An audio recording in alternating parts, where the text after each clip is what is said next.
Good evening everyone. Good evening Amit. Good evening. आज हम MLIS में आपका जो टॉपिक है हाउस कीपिंग ऑपरेशन, ठीक है, एप्लीकेशन ऑफ ITs, उसमें आप हम पढ़ेंगे हाउस कीपिंग ऑपरेशन। लाइब्रेरीज में कौन कौन से हाउस कीपिंग ऑपरेशंस होते हैं उसके बारे में थोड़ा पढ़ेंगे। कंप्यूटराइजेशन आने से उनमें क्या चेंजेस हुए हैं उसके बारे में थोड़ा पढ़ेंगे।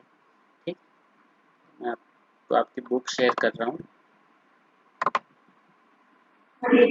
Good evening.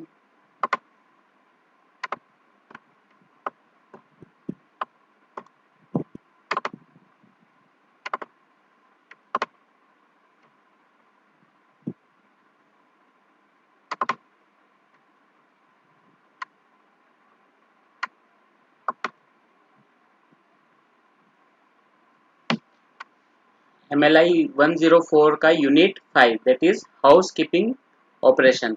इसके अंदर हम आज हाउस कीपिंग ऑपरेशन क्या क्या होते हैं उसके बारे में पढ़ेंगे।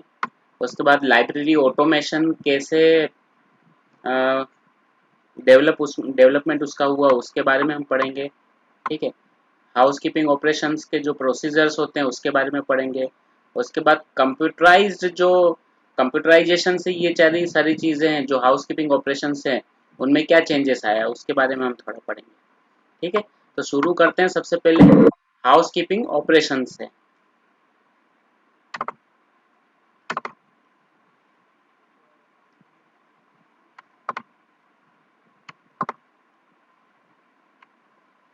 लाइब्रेरी में अगर मेनली हम बात करें तो ये 5 जो होते हैं ना, 5, ये हाउस कीपिंग ऑपरेशन सबसे मुख्य होते हैं। इसके अलावा कुछ और चीज़ें होती है लेकिन वो कहीं ना कहीं इनके अंदर ही सेट होती है। ठीक है, acquisition, processing, circulation, serial control and maintenance.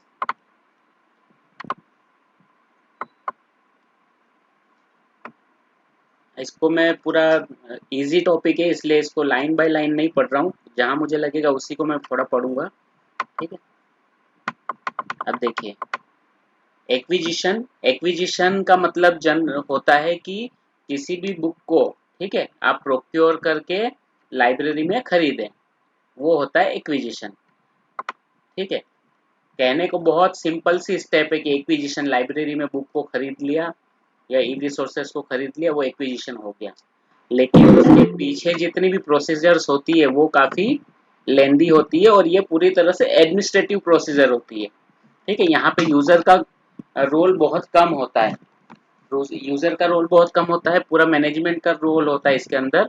और अलग अलग ऑर्गेनाइजेशंस हैं, अगर गवर्नमेंट ऑर्गेनाइजेशंस हैं वहाँ तो वहाँ का प्रोक्योरमेंट अलग होगा।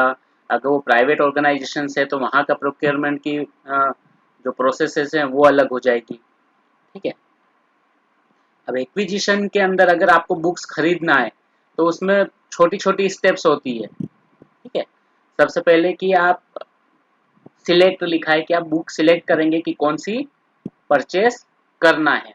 अब सिलेक्ट आप कैसे करेंगे? सिलेक्ट हम जनरली कैसे करते हैं, लाइब्रेरी में आपके टीचर्स रिकमेंड करते हैं। ठीक है, अम, फिर लाइब्रेरी की खुद की रिकमेंडेशंस होती है कि हम कौन सी बुक हमें खरीदना है। ठीक है, उसके बाद सिलेक्शन के बाद कौन सी बुक खरीदनी, वो रिक्विजिशन आपके पास आई। उस रिक्विजिशन को आप क्या करोगे, सबसे पहले डायरेक्ट हम ऑर्डर नहीं करेंगे।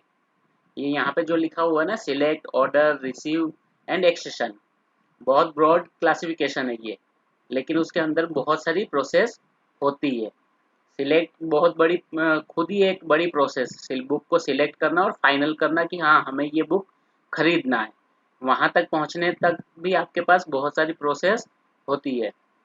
आप बुक को रिक्विजिशन मंगवाएंगे टीचर से, ठीक है, स्टूडेंट से रिक्विजिशन मांगेंगे, स्टूडेंट की रिक्विजिशन कुछ आएगी, है ना। आप लाइब्रेरी की खुद की कुछ रिक्विजिशन होती है। जब रिक्विजिशन आपके पास इकट्ठा होगी तो आप उसके बाद उसको क्या करोगे, आप डुप्लीकेट चेक करोगे कि आपने जो लिस्ट बनाई है बुक खरीदने के लिए उसमें से कुछ बुक लाइब्रेरी में अवेलेबल तो नहीं है। ठीक है, अवेलेबल है तो उसकी कितनी कॉपी है, उसकी रिक्विजिशन कितनी है, मतलब उसकी डिमांड कितनी है कि अगर आपको लगता है कि एडिशनल कॉपीज उसकी चाहिए लाइब्रेरी में या नहीं चाहिए। ठीक है, उसके बाद आप डुप्लीकेट चेक करने के बाद जो बुक की ज़रूरत नहीं है या जो बुक लाइब्रेरी में ऑलरेडी इनफ क्वांटिटी में है, आप उनको क्या करोगे, आप उनको माइनस कर दोगे, उनको रिड्यूस कर दोगे। देन आप एक फाइनल लिस्ट बनाओगे और उस लिस्ट के अंदर आपके पास उसकी सारी बिब्लियोग्राफिकल इंफॉर्मेशन होगी जो आपको बुक खरीदने के लिए चाहिए। जैसे उसका प्राइसिंग होगा, ठीक है, ऑथर का नाम होगा, एडिशन होगा, पब्लिशर होगा, बुक का टाइटल होगा, ये सारी बेसिक इंफॉर्मेशन होती है जो आपको चाहिए। ठीक है, बुक की डिटेल आपके पास हो जाएगी, उसके बाद आप क्या करोगे, उसको ऑर्डर करोगे। अब ऑर्डर बहुत इजी नहीं होता है, ऑर्डर भी आपके पास, ऑर्डर की भी अपनी अपनी प्रोसेसेस होती है। ठीक है, ऑर्डर के लिए आपको मार्केट सर्वे करना पड़ेगा कि आप बुक जो है वो कहाँ से खरीद रहे हैं, उसकी भी अलग अलग टेक्निक्स होती है, अलग अलग प्रोसीजर्स होती है। ठीक है, देन बुक अगर आपके पास आ गई, फिर आप उसको आने के बाद उसकी रिसीविंग की भी एक प्रोसेस होती है। देन उसकी एक्सेशनिंग होती है। ठीक है, एक्सेशनिंग की प्रोसेस के थ्रू हम उसको एक्सेशन नंबर असाइन करते हैं। ठीक है, देन सेकंड जो है आपका हाउसकीपिंग में ऑपरेशन, वो है प्रोसेसिंग। प्रोसेसिंग टेक्निकल प्रोसेसिंग जिसे कहा जाता है। टेक्निकल प्रोसेसिंग में आप बुक को कैटलॉग करेंगे, क्लासिफाई करेंगे, उस पर लेबलिंग करेंगे, उस पर स्टैम्प्स जो लगाना है वो सारे आप लगाएंगे उसके, और उसके बाद उसको शेल्फ में अरेंज करेंगे। वो सारी जो ये एक्टिविटीज़ हैं, ये जो ऑपरेशन है, ये सारे प्रोसेसिंग में आते हैं, टेक्निकल प्रोसेसिंग में। और स्टैम्प शेल्विंग करने के बाद फिर उसका यूज़ शुरू होता है। अब यूज़ भी एक प्रोसेस है। ठीक है, एक ऑपरेशन है लाइब्रेरी का। ठीक है, यानी सर्कुलेशन। ठीक है, सर्कुलेशन एक उसमें से एक प्रोसेस है।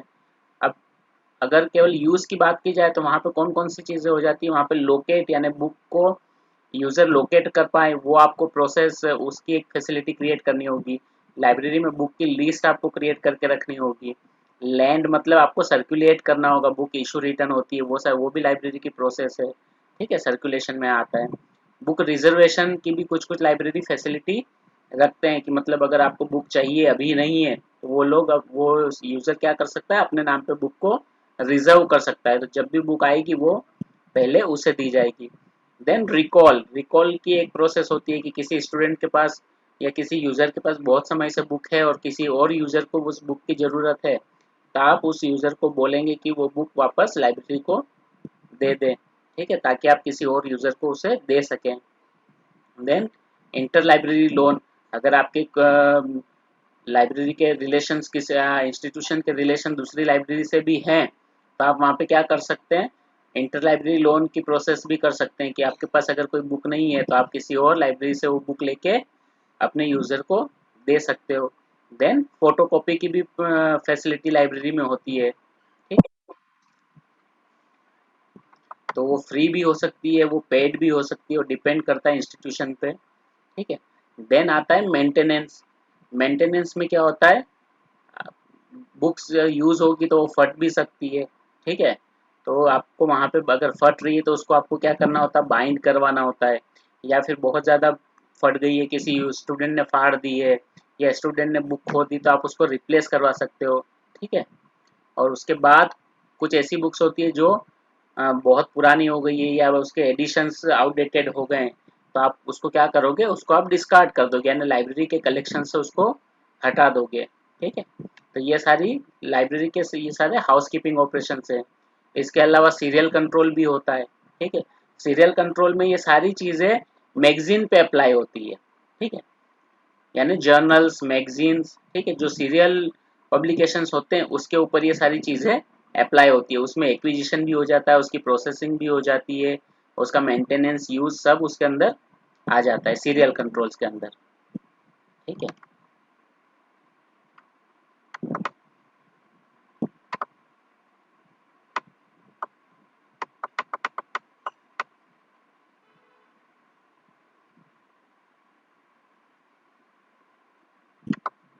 अब जो भी प्रोसीजर्स हैं उन प्रोसीजर को करने के लिए आपको कुछ कॉमन एक्टिविटीज़ करना होती है। कोई भी प्रोसेस शुरू करना है तो आपको इनिशिएट करना है उसको, फिर उसको ऑथराइज करना है, यानी वो जो प्रोसेस होगा, ठीक है, आपका प्रपोजल्स बनाने होते हैं सबसे पहले इनिशिएशन में। देन उन प्रोसीजर को प्रपोजल्स को अप्रूव करवाना होता है। देन एक्टिवेट में उन प्रपोजल्स को एग्जीक्यूट करना होता है, ठीक है। और उसके बाद उसकी रिकॉर्डिंग्स होती है, जो बुक के इशू जर्नल्स रिकॉर्ड्स अगर आप इशू कर रहे हैं, किसी को रिटर्न कर रहे हैं, ठीक है, तो उसके रिकॉर्डिंग्स होते हैं। देन उसकी रिपोर्ट्स होती है। रिपोर्ट्स कैसे होती है कि कोई बुक कितना इशू हुआ, कितना रिटर्न हो रही है, कोई बुक का यूज़ कितना हो रहा है, ये सारी होती है, ठीक है। और लास्ट में होता है कैंसल, ठीक है, टू स्टॉप अ प्रोसीजर और अनडूइंग एन एक्शन, ठीक है। कुछ हमने कैंसिल किए, कुछ चीज़ें कोई बुक फट गई है उसे आप क्या डिस्कार्ड कर दोगे, या फिर कोई ऑर्डर है उसको आपको कैंसिल करना है। तो कोई भी प्रोसीजर को अगर आपको कहीं कैंसिल करना है तो आप उसको कैंसिल भी कर सकते हो,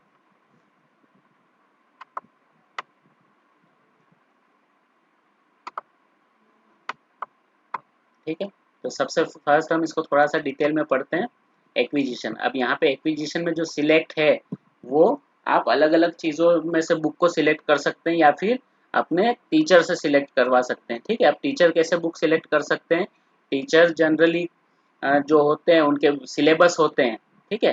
सिलेबस में बुक और लिस्ट ऑफ रेफरेंस बुक दी हुई होती है, वहाँ से वो बुक को सिलेक्ट कर सकते हैं। उसके अलावा उसकी ऐसी बुक जो सिलेबस में है लेकिन रेफरेंस में सिलेबस में नहीं दी हुई है, ठीक है, वो टॉपिक सिलेबस में है लेकिन सिलेबस में जो रेफरेंस बुक की लिस्ट है वहाँ वो बुक्स नहीं है, वैसी बुक्स अगर उन्हें सिलेक्ट करना है तो वो कहाँ से कर सकते हैं? पब्लिशर्स कैटलॉग से कर सकते हैं, ठीक है। बुक के अंदर भी रेफरेंसेस दूसरी दी हुई होती है, वहाँ से कर सकते हैं, बिब्लियोग्राफीज से कर सकते हैं, ठीक है। और भी कोई बुक वो कहीं से उन्हें नॉलेज में आई तो वहाँ से वो बुक को देख क्या लाइब्रेरी को क्या कर सकते हैं, इन्फॉर्म कर सकते हैं कि हाँ हमें ये बुक सारी चाहिए, ओके। अब यहाँ पे भी वो सारी प्रोसेस नहीं है, लेकिन उसमें वो सारी प्रोसेस भी होती है कि जब आपके पास लिस्ट, आपके पास एक सबसे पहले तो आपके पास स्कैटर्ड लिस्ट आएगी, ठीक है। जो लिस्ट आपके पास होगी वो स्कैटर्ड लिस्ट होगी, अलग अलग लोग अलग अलग आपको लिस्ट देंगे, तो आपको उसको पहले कंबाइन करना है। कंबाइन करने के बाद अपनी लाइब्रेरी में चेक करना है कि उस लिस्ट में से कोई बुक आपके पास है या नहीं है। जो नहीं है वो आपको खरीदना है, और जो ऑलरेडी है वो फिर आप उसको वहाँ से उस लिस्ट में से रिमूव कर सकते हैं ताकि उसका डुप्लीकेशन ना हो, ठीक है। फिर फाइनल आपको एक लिस्ट बनानी होगी कि हमें कितनी बुक्स खरीदनी है। तो ये सारी सिलेक्शन के अंदर सिलेक्शन प्रोसेस है। उसके बाद आपको क्या करना होगा? उसके बाद आपको ऑर्डर करना होगा, ठीक है। अब ऑर्डर करने के लिए आपको उस परचेज को आपको अप्रूव करवाना होता है ना। आप डायरेक्ट ऑर्डर नहीं कर सकते, आपके पास कितनी किताबें आपको खरीदनी है, उसकी कॉस्टिंग कितनी है, उसका अप्रूवल लेना होगा। अप्रूवल लेने के बाद आपको बुक्स कहाँ से खरीदना है ना, ये भी एक क्वेश्चन होगा कि आप उस बुक्स को कहाँ से खरीद रहे हो। उनका आपके पास अगर आपके पास कोई लिस्ट ऑफ वेंडर है या फिर कोई ऐसी अप्रूव्ड लिस्ट ऑफ वेंडर है जिससे आप हमेशा बुक खरीदते हो, जिनके डिस्काउंट्स फिक्स हैं, तो आप उनको ऑर्डर कर सकते हो। अगर नहीं है ऐसी लिस्ट तो आप मार्केट सर्वे करोगे कि कौन कौन से रेप्यूटेड वेंडर्स हैं, कौन हमें कितना डिस्काउंट दे सकते हैं, ठीक है। तो और बहुत सारे वेंडर्स ऐसे होते हैं जिनकी स्पेशलाइजेशन होती है, ठीक है। तो उसे अगर समझिए कि मैं गुजरात की बात करूं तो अगर इंग्लिश बुक्स मुझे खरीदनी है ना, जो बुक इंग्लिश में लिखी हुई है तो उसके सप्लायर मुझे ऑल ओवर इंडिया में मिल सकते हैं स्टैंडर्ड बुक्स के, ठीक है। जो लोकल बुक्स होती है उसके सप्लायर मुझे लोकल में ही मिलेंगे। तो मुझे 2-3 अलग अलग वेंडर को हो सकता है कि ऑर्डर देना पड़े, अलग अलग डिस्काउंट रेट भी हो सकता है उनके अलग हो, किसी का 20% हो सकता है, किसी का मोर देन 20% हो सकता है, किसी का 10% हो सकता है, ठीक है। लेकिन हमें उन कैटेगरीज में हमें जहाँ से सबसे अच्छा डिस्काउंट मिल रहा है और प्लस उसकी सर्विसेज हमें जहाँ से सबसे अच्छी मिल रही है वहाँ से हम बुक खरीदें, ठीक है। सर्विसेज इन द सेंस कि आपने ऑर्डर किया, वो आपको समय पे बुक सप्लाई कर रहा है, साथ ही साथ आपने जितनी बुक्स का ऑर्डर दिया है उसमें से मैक्सिमम बुक आपको सप्लाई कर रहा है। ऐसा नहीं है कि कुछ बुक्स ही आपको सप्लाई की और बाकी की बुक सप्लाई नहीं की, तो फिर आपको फिर से यह सारी प्रोसेस करनी पड़ेगी, ठीक है। बहुत बार क्या होता है जहाँ पे बल्क ऑर्डर होता है ना, बड़ी बड़ी ऑर्गेनाइजेशंस में, तो बहुत सारे सेलर्स ऐसे होते हैं कि जो हाई डिस्काउंट रेट बता देते हैं कि हम इतना डिस्काउंट देंगे सभी बुक्स पे, और वो डिस्काउंट रेट देख के कॉलेजेस या यूनिवर्सिटीज़ क्या करती है, वो उन्हें ऑर्डर दे देती है। लेकिन सप्लायर्स क्या करते हैं, उन लिस्ट में से जो बुक्स हाई डिस्काउंट रेट वाली होती है, ठीक है, क्योंकि सभी बुक्स अलग अलग पब्लिशर्स की होती है, अलग अलग उनकी लेवल अलग होता है, कुछ नेशनल होती है, कुछ इंटरनेशनल पब्लिकेशंस होती है, हार्ड बाउंड होती है, सॉफ्ट बाउंड होती है, ठीक है, पेपर बैग्स होती है। तो ये सब अलग अलग तरीके की बुक होती है। तो पब्लिशर क्या करेंगे, जो बहुत ज़्यादा डिस्काउंट वाली बुक्स हैं वो सप्लाई कर देंगे, लेकिन जिसमें लेस डिस्काउंट्स होता है तो वो उन्हें सप्लाई नहीं करेंगे। तो इस तरह से पब्लिशर अपना प्रॉफिट ले लेता है, लेकिन लाइब्रेरी को क्या होता है, लाइब्रेरी को सारी बुक नहीं मिल पाती। फिर वह जब दूसरी बार उसका कोटेशन निकालेंगे, उसके दूसरी बार इंक्वायरी करेंगे, तो वो पब्लिशर फिर रेडी उन बुक्स के लिए नहीं होते हैं, बल्कि कोई और पब्लिशर रेडी होगा या फिर वो भी रेडी होंगे तो कम डिस्काउंट रेट उसका कोट करेंगे। तो आपको ये भी देखना होता है कि जब हम किसी को ऑर्डर दे रहे हैं तो हमें वो उसमें से कितनी बुक सप्लाई कर पाएगा, ठीक है। तो ये चीज़ भी आपको ध्यान रखने की ज़रूरत होती है।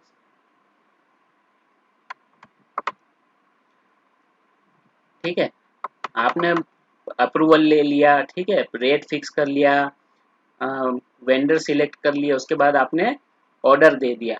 ऑर्डर देने के बाद क्या होता है, ऑर्डर देने के बाद बहुत बार जो सेलर्स होते हैं वो एक ही साथ सारी बुक सप्लाई कर देते हैं। कुछ सेलर्स होते हैं वो पार्ट्स में बुक को सप्लाई करते हैं, ठीक है।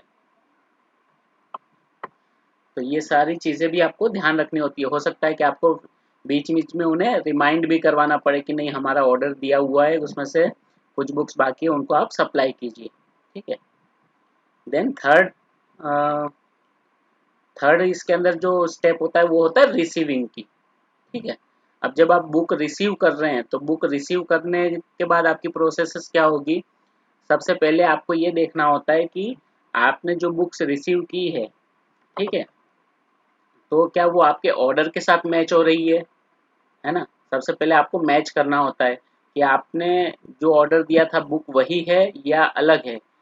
क्योंकि अगर आप मैच नहीं करोगे तो आपको ये पता नहीं चलेगा कि आपने कितनी बुक का ऑर्डर दिया था और कितनी बुक आपको रिटर्न में मिली है, और जो बुक जिन बुक का ऑर्डर दिया था वही बुक आपके पास आई है या कोई और एडिशन उसका आ गया है। हो सकता है कि बुक का टाइटल वही हो, एडिशन अलग हो, ठीक है। तो ये आपको सबसे पहले मैच करना होता है। उसके बाद फिर आपको क्या करना होता है, आपको उसका प्राइस चेक करना होता है कि बिल के अंदर जो प्राइस है एमआरपी, वही एमआरपी बुक पे है या नहीं है, ठीक है। प्राइस चेक नहीं करोगे तो बहुत बार क्या होता है कि बहुत सारी बुक्स जो इंटरनेशनल बुक्स होती है उस पर प्राइस नहीं होता है, उस पर प्राइस नहीं लिखा होता है। तो उसमें भी एक प्रोसेस होती है कि जो सेलर है उसको ही आप बोलोगे कि जिन बुक पे एमआरपी नहीं लिखा है उसका प्राइस सर्टिफिकेट वो उसको दे, ठीक है। तो प्राइस सर्टिफिकेट क्या होता है, प्राइस सर्टिफिकेट होता है उस पब्लिशर की वेबसाइट का स्क्रीनशॉट या फिर जो पब्लिशर्स कैटलॉग का स्क्रीनशॉट, ठीक है। और वो आपको आपको बिल के साथ भेजेंगे कि ये बुक्स के सारे प्राइस सर्टिफिकेट है। उसके साथ साथ आपके पास क्या आएगा, आपके साथ पास आए, आपको पहले ये भी देखना होता है कि आपको जो इंटरनेशनल अगर बुक है तो आपको जो इंटरनेशनल करेंसी में जो बुक्स होती है उस करेंसी का रेट क्या लगेगा, ठीक है। अगर आप उनसे बैंक रेट पे बुक ले सके तो वो और भी अच्छा होता है, ठीक है। अदरवाइज गुड ऑफिस कमेटी के रेट्स होते हैं जो एक एक या 2 महीने तक के लिए एप्लीकेबल होते हैं, उन रेट्स पे भी आप बुक्स को खरीद सकते हैं।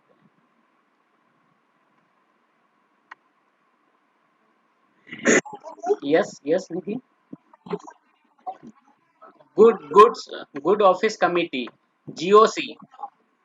हाँ, देखिए वो एक ऐसी कमेटी होती है जो इंटरनेशनल करेंसीज होती है, आपको पता है कि उनके रेट है ना फ्लक्चुएट करते हैं, है ना।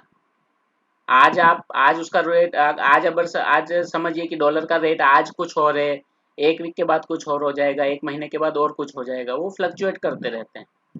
लेकिन जो गुड ऑफिस कमेटी है वो उनका रेट तय करती है कि इसका रेट इतना रहेगा, तो वो कुछ पैसे या एक आध रुपया इस तरह से कुछ ज़्यादा उनका रेट होता है, जो कि फिर वो 1 महीने तक 2 महीने तक उनका फिक्स पीरियड होता है, उस पीरियड तक उनके रेट रिवाइज नहीं होते हैं। तो जनरली जो पब्लिशर्स होते हैं वो जीओसी रेट को ही प्रीफर करते हैं, ठीक है। लेकिन ये भी हो सकता है कि आप उन्हें बोलो कि नहीं, हमें जीओसी रेट से नहीं चाहिए, हमें बैंक रेट से चाहिए। ठीक है, बैंक रेट मतलब रियल जो उसका रेट होता है वही रेट से हमें बुक्स चाहिए। वो लेकिन उसमें फिर आपको पेमेंट उस तरह से करना होगा, क्योंकि जिस दिन आपका पेमेंट होता है उसी दिन उसका रेट काउंट होता है। ठीक है, ओके। ठीक है, तो आपने ऑर्डर कर दिया, बुक रिसीव कर ली, है ना। अब रिसीव में आप क्या क्या चेक करेंगे, बुक का टाइप, बुक को आपने सप्लाई ऑर्डर के साथ चेक करेंगे, उसका प्राइसिंग चेक करेंगे, और तीसरी एक और चीज़ क्या है, तीसरी चीज़ ठीक है, उसको फिजिकली आप चेक करोगे, उसका फिजिकल वेरिफिकेशन होगा कि कोई बुक फटी हुई तो नहीं है, किसी में कोई पेज मिसिंग तो नहीं है। इवन एक एक बुक को आपको चेक करना होता है वहाँ पे। ठीक है, तो जब फिजिकल वेरिफिकेशन अगर आपका कंप्लीट हो जाता है तो फिर आप उसको उसकी एक्सेशनिंग की तरफ बढ़ते हैं। अब एक्सेशनिंग यानी आपका एक्सेशन रजिस्टर। ठीक है, आपके पास एक एक्सेशन रजिस्टर होगा जहां पे आप बिल बाय बिल उन सारी बुक्स की क्या करोगे, एंट्री करोगे, और उस एक्सेशन रजिस्टर में जो भी एक्सेशन नंबर आ रहा है वो एक्सेशन नंबर आपको उस बुक पे नोट करना होता है। ठीक है, तो जो नंबर होगा उस नंबर को हम क्या कहते हैं, एक्सेशन नंबर।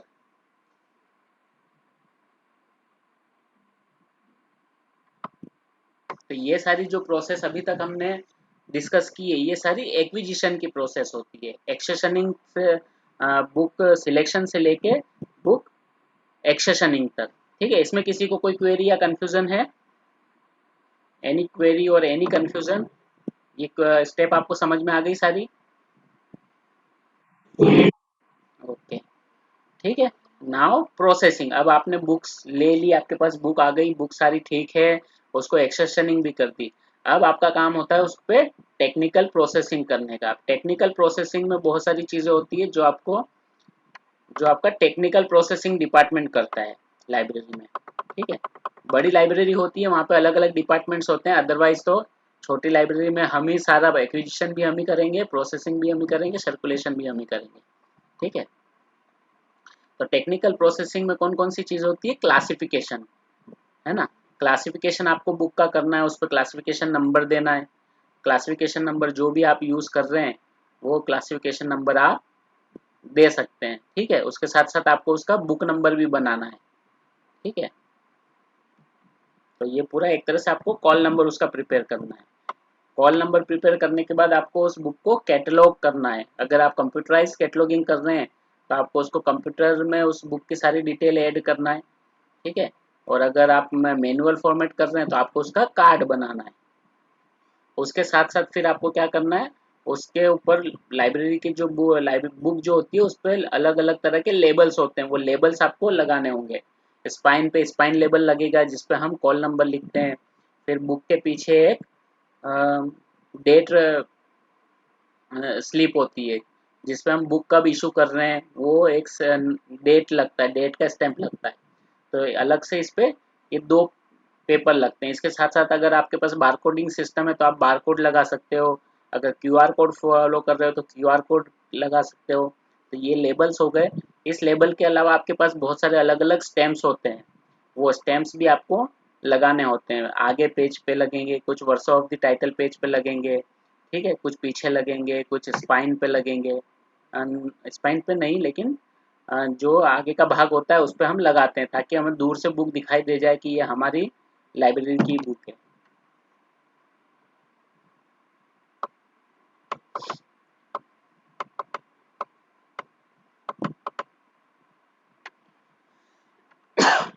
ठीक है, अगर मैनुअल कर रहे हैं तो कार्ड कैटलॉग होगा, अगर कंप्यूटराइज कर रहे हैं तो मार्क में हम एंट्री करेंगे, ओपेक ओपेक होगा उसका। ठीक है, कुछ लाइब्रेरी ऐसी होती है जहाँ पे हाइब्रिड मॉडल होता है, तो वहाँ पे ये कार्ड भी होता है और मार्क भी या ओपेक भी होता है।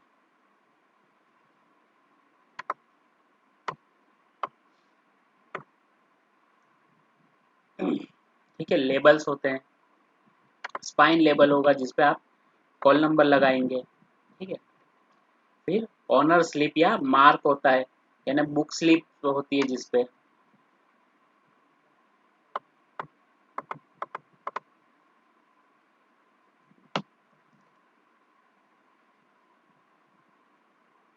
इसमें आप है ना एक सीक्रेट नंबर भी लगा सकते हैं, ठीक है। ओनरशिप मार्क्स में आप एक स्लिप सीक्रेट स्टैम्प भी लगा सकते हैं।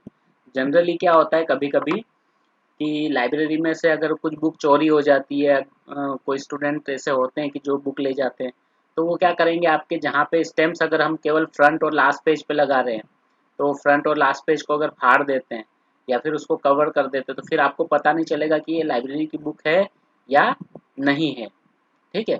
उसके लिए हम क्या करते हैं, एक सीक्रेट पेज को चूज करते हैं। वो पेज कोई भी हो सकता है, और हर वो नंबर जिन पेजों पे आता है वो पेज पे आप एक स्टैम्प और उसका एक्सेशन नंबर लिख देते हैं। जैसे अगर आपने 35 पेज नंबर सिलेक्ट किया, तो आप उसको 35 पे लगाएंगे स्टैम्प को, लाइब्रेरी के स्टैम्प को। 135, 235, 335, 435, जितनी बार भी वहां पर 35 आता है, उस पेज नंबर पे हम स्टैम्प लगाएंगे प्लस एक्सेशन नंबर लिखेंगे, ठीक है। ताकि हमें तुरंत ही वो पता चल जाए कि ये हमारी बुक है या नहीं है, ठीक है। उसके साथ साथ हम क्या करेंगे, डेट स्लिप लगाएंगे। डेट स्लिप जिसपे हम बुक कब इशू कर रहे हैं या उसे कब रिटर्न लेना है, तो उसकी स्लिप लगती है। उसके साथ साथ बुक पॉकेट होता है। अब बुक पॉकेट हम तब यूज करते थे, वो भी पीछे वाले कवर में होता था, जब हम बुक को मैन्युअली इशू रिटर्न करते थे। जब अब हम कंप्यूटराइज इशू रिटर्न अगर आप कर रहे हो, तो आपको बुक स्लिप की बुक पॉकेट की कोई ज़रूरत नहीं है, ठीक है। और बुक उसके अंदर एक कार्ड होता है, ठीक है। बुक पॉकेट के अंदर एक कार्ड होता है जहाँ पे वो आप डेट लिखेंगे, और वो कार्ड आप जब बुक इशू करेंगे तो वो कार्ड आपके पास रहता है और आप बुक यूज़र को दे देते हैं, ठीक है। लेकिन वो मैनुअल सिस्टम में होता था। अगर आप कंप्यूटराइज कैटलॉगिंग कर रहे हैं तो बुक पॉकेट और बुक कार्ड की ज़रूरत नहीं होती है।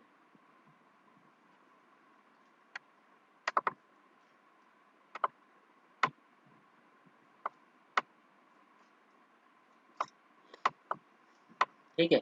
और ये सारी चीज़ें होने के बाद आप क्या करोगे, उसका क्लासिफिकेशन नंबर जो भी है, उस नंबर के अकॉर्डिंग आप उसको शेल्व कर दोगे, ठीक है। शेल्व करना मतलब उसको उसका जो बुक रैक है उस रैक में उसको रख दोगे। या फिर आपके यहाँ अगर न्यू अराइवल का सेक्शन है, तो आप पहले कुछ दिन उसको न्यू अराइवल के सेक्शन में रखोगे, ताकि यूजर्स को पता चले कि ये बुक भी लाइब्रेरी में आई हुई है, तो वहाँ रख सकते हो। उसके बाद वहाँ से 1 वीक के बाद या 2 वीक के बाद वहाँ से फिर उसको आपके बुक रैक में शिफ्ट कर सकते हो। अगर कोई ऐसा सेक्शन आपके पास नहीं है या ऐसा कोई रैक नहीं है न्यू अराइवल वाला, तो आप सीधा भी उसे रैक में रख सकते हो।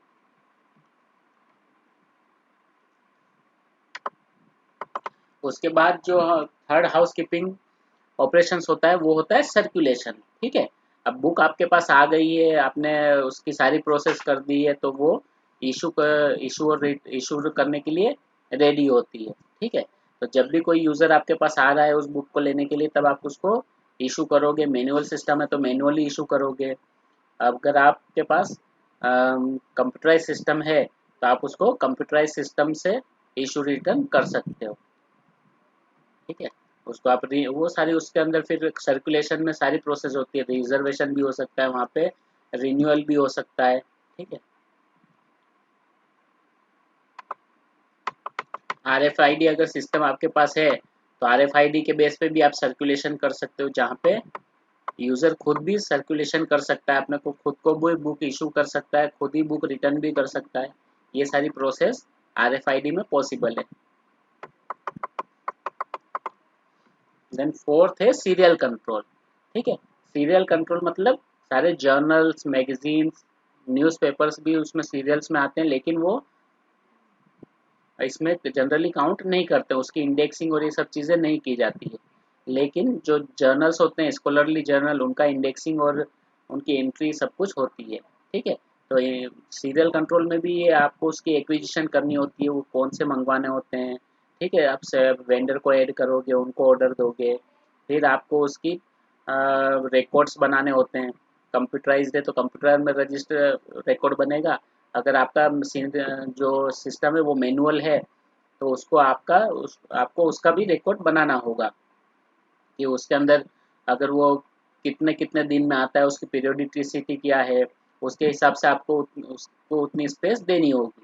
ठीक है, अगर मंथली या बाय मंथली है तो 1 ईयर के लिए आपको 4 लाइन चाहिए या 8 लाइन चाहिए या फिर 12 लाइन चाहिए, इतनी लाइन्स आपको चाहिए एक इशू, एक में वॉल्यूम के लिए। ठीक है, और अगर वो वीकली है तो आपको 52 लाइन्स चाहिए, यानी आपको लगभग 2 पेजेस आपको चाहिए होंगे एक जर्नल या एक मैगजीन की एंट्री करने के लिए। ठीक है, और इनको आप कहाँ से मंगवा सकते हैं? आप पब्लिशर से मंगवा सकते हो या फिर सब्सक्रिप्शन एजेंट्स होते हैं वहाँ से आप मंगवा सकते हो, कहीं से भी आप उनसे है ना मंगवा सकते हो। ठीक है, लोकल वेंडर से ले सकते हो, फॉरेन वेंडर से ले सकते हो, पब्लिशर से ले सकते हो, आपको हो सकता है कोई फ्री गिफ्ट भी मिला हो, मेंबरशिप के तौर पे भी आपको मिली हो। बहुत सारी ऑर्गेनाइजेशन ऐसी होती है कि अगर आप उनकी मेंबरशिप लेते हैं तो आपको वो उनकी उनका मैगजीन जो है या उनका जर्नल जो है वो आपको फ्रीली मिलता है। इन एक्सचेंज भी आप ले सकते हो, आपने किसी चीज़ के लिए ऑर्डर किया था वो सप्लाई नहीं हुई तो आप उसकी जगह कोई और जर्नल या मैगजीन ले सकते हो। ठीक है, अब सीरियल कंट्रोल के अंदर कौन कौन सी एक्टिविटीज़ होती है? सिलेक्शन, वही सारी सिलेक्शन ऑफ सीरियल्स होता है, सब्सक्रिप्शन मोड आपको देखना होता है कि आप उसको ऑनलाइन लेने वाले हो या प्रिंटेड लेने वाले हो। ठीक है, उसके बाद आपको टर्म्स एंड कंडीशन देखनी होगी प्रोक्योरमेंट के लिए, उसके बाद वेंडर सिलेक्ट करना होंगे। ठीक है, सप्लाई ऑर्डर देना है, और यहाँ पे जो पेमेंट का सिस्टम जो होता है वो ये होता है कि सीरियल्स में आपको जो पेमेंट है वो एडवांस पे करना होता है पूरे साल के लिए। ठीक है, बुक्स में बुक्स आ जाने के बाद हम पे करते हैं, लेकिन जर्नल्स में आपको पेमेंट जो है वो एडवांस करना होता है। ठीक है, receiving end registration of serial issue in Cordtex system. ठीक है, तो जो सिस्टम, इसका एक सिस्टम होता है कार्डेक्स सिस्टम, जहाँ पे आप उनके सारे इश्यूज को जो है वो एंट्री करते रहते हो। उस जर्नल की एंट्री एक बार होगी, लेकिन जितनी बार भी इशू आ रहे हैं उसकी एंट्री आप उसमें करते रहोगे कि आज हमारे पास वॉल्यूम नंबर 4 का 5th इशू आया, 6th इशू आया, इस तरह से। ठीक है, उसके अलावा आपको जो एक जो जर्नल होता है उसके काफ़ी सारे इश्यूज हमारे पास आते हैं। बहुत बार क्या होता है, कोई कोई इशू जो है वो उसमें से मिस हो जाता है, तो आप उसको भी रिमाइंडर के थ्रू मंगवाते हो। ठीक है, then making adjustment in advance payment for missing issue. अगर कोई मिसिंग इशू है तो आप क्या करोगे, आपने जो पेमेंट किया है उसके अंदर आपको उसको एडजस्ट भी करना होता है।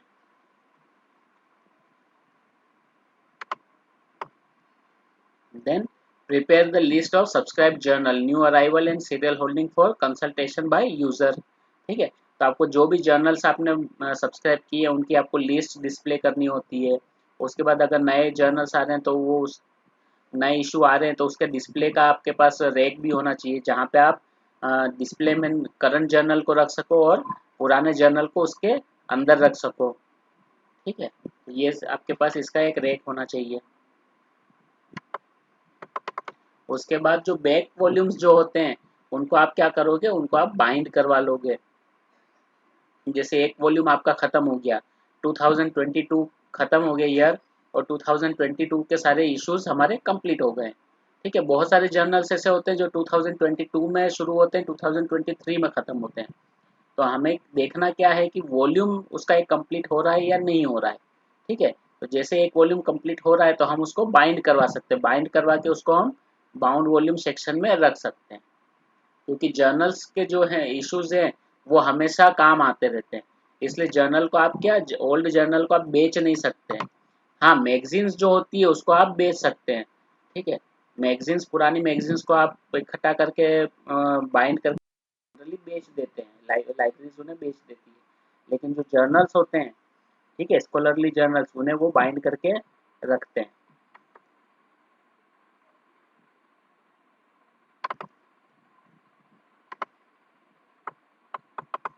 ठीक है, अब पूरी लाइब्रेरी एक सिस्टम है, तो कोई भी अगर सिस्टम है तो उस सिस्टम को हमें क्या करना होता है, उसको मेंटेन करके रखना होता है। ठीक है, तो सिस्टम के मेंटेनेंस में जो चीज़ें हैं वो है सेल्फ रेटिफिकेशन।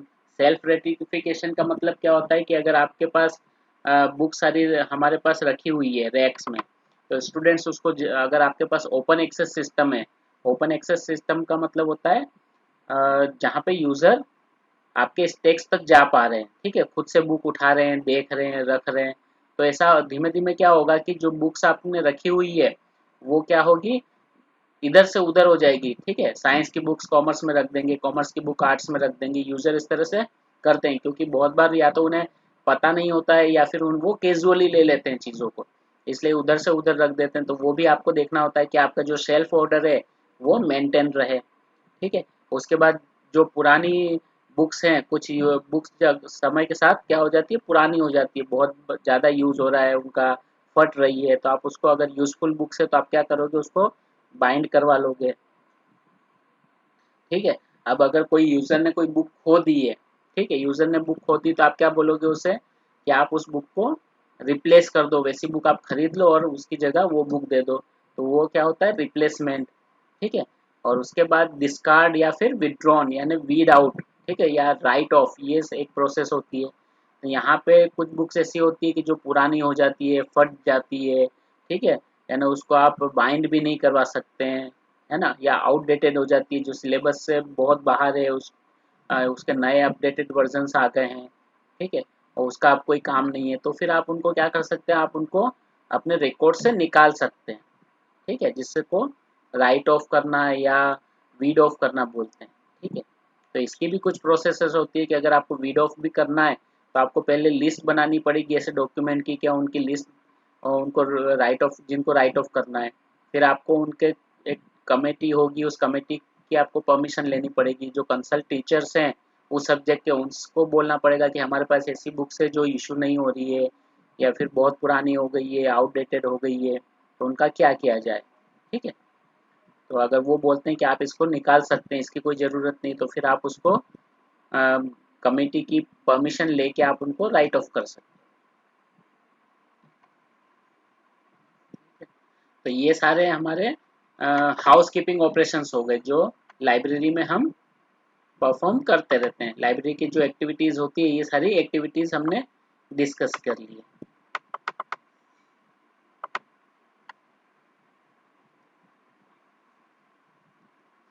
ठीक है। अब जो हम historical perspective of library automation, मतलब लाइब्रेरी ऑटोमेशन का जो डेवलपमेंट है वो कैसे हुआ, इसको थोड़ा सा पढ़ लेते हैं फिर हम समझेंगे। The whole automation process in our society began with a librarian Dr. John Shaw Billing.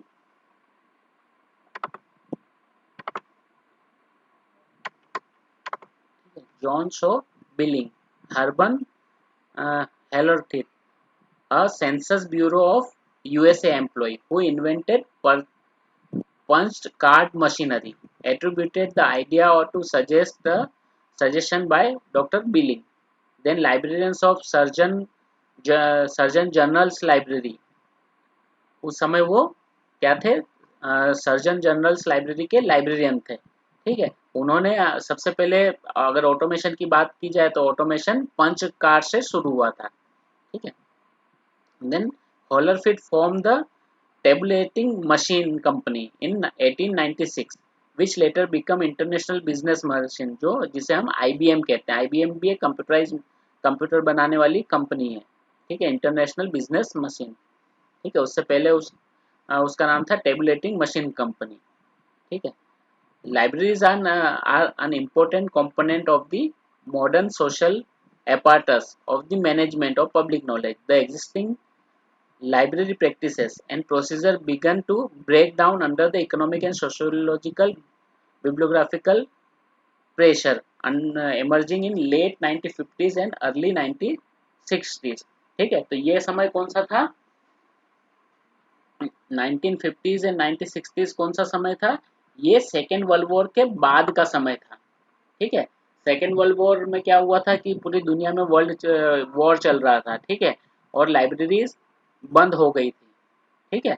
Libraries बंद हो रही थी लेकिन पब्लिकेशन का वर्क चालू था, और पब्लिकेशन का वर्क चालू था तो लाइब्रेरीज में बुक्स आती रही, लेकिन उनकी टेक्निकल प्रोसेसिंग नहीं हो पाई। ठीक है, उनका जो वर्कलोड था वो काफ़ी बढ़ रहा था। ठीक है, और उसके बाद जब लाइब्रेरीज वापस शुरू हुई तो उनके पास वर्कलोड जो है या वर्क प्रेशर जो है वो काफ़ी ज़्यादा बढ़ गया था। Librarians then began seeking relief in automation. ठीक है, तो यानी उन्होंने फिर यहाँ से नीड ऐसी फील की गई कि लाइब्रेरी ऑटोमेशन की ज़रूरत है ताकि हमारा काम जो है वो इजी हो जाए। ठीक है, अब यहाँ पे अगर कुछ जनरेशन्स की बात की जाए तो सबसे पहले एक प्री कंप्यूटराइजेशन का एक समय था, फिर एक ऑफलाइन कंप्यूटराइजेशन का समय आया, फिर ऑनलाइन कंप्यूटराइजेशन का समय आया, फिर माइक्रो कंप्यूटर्स आ गए। माइक्रो कंप्यूटर्स मतलब जो कंप्यूटर्स अभी हम यूज़ कर रहे हैं वो कंप्यूटर्स आ गए।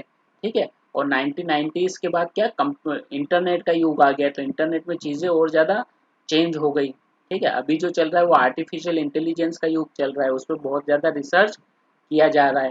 ठीक है, चैट जीटीपी जैसी एप्स आ गए हैं। ठीक है, चैट जीटीपी पता है ना सबको? पता है, लिखा है कभी उसका यूज करके असाइनमेंट?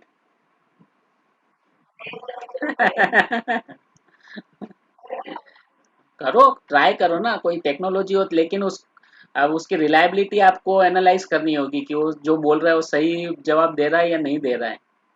ठीक है, हाँ करो करो, ट्राई करो। ठीक है, बहुत अच्छी टेक्नोलॉजी है वो।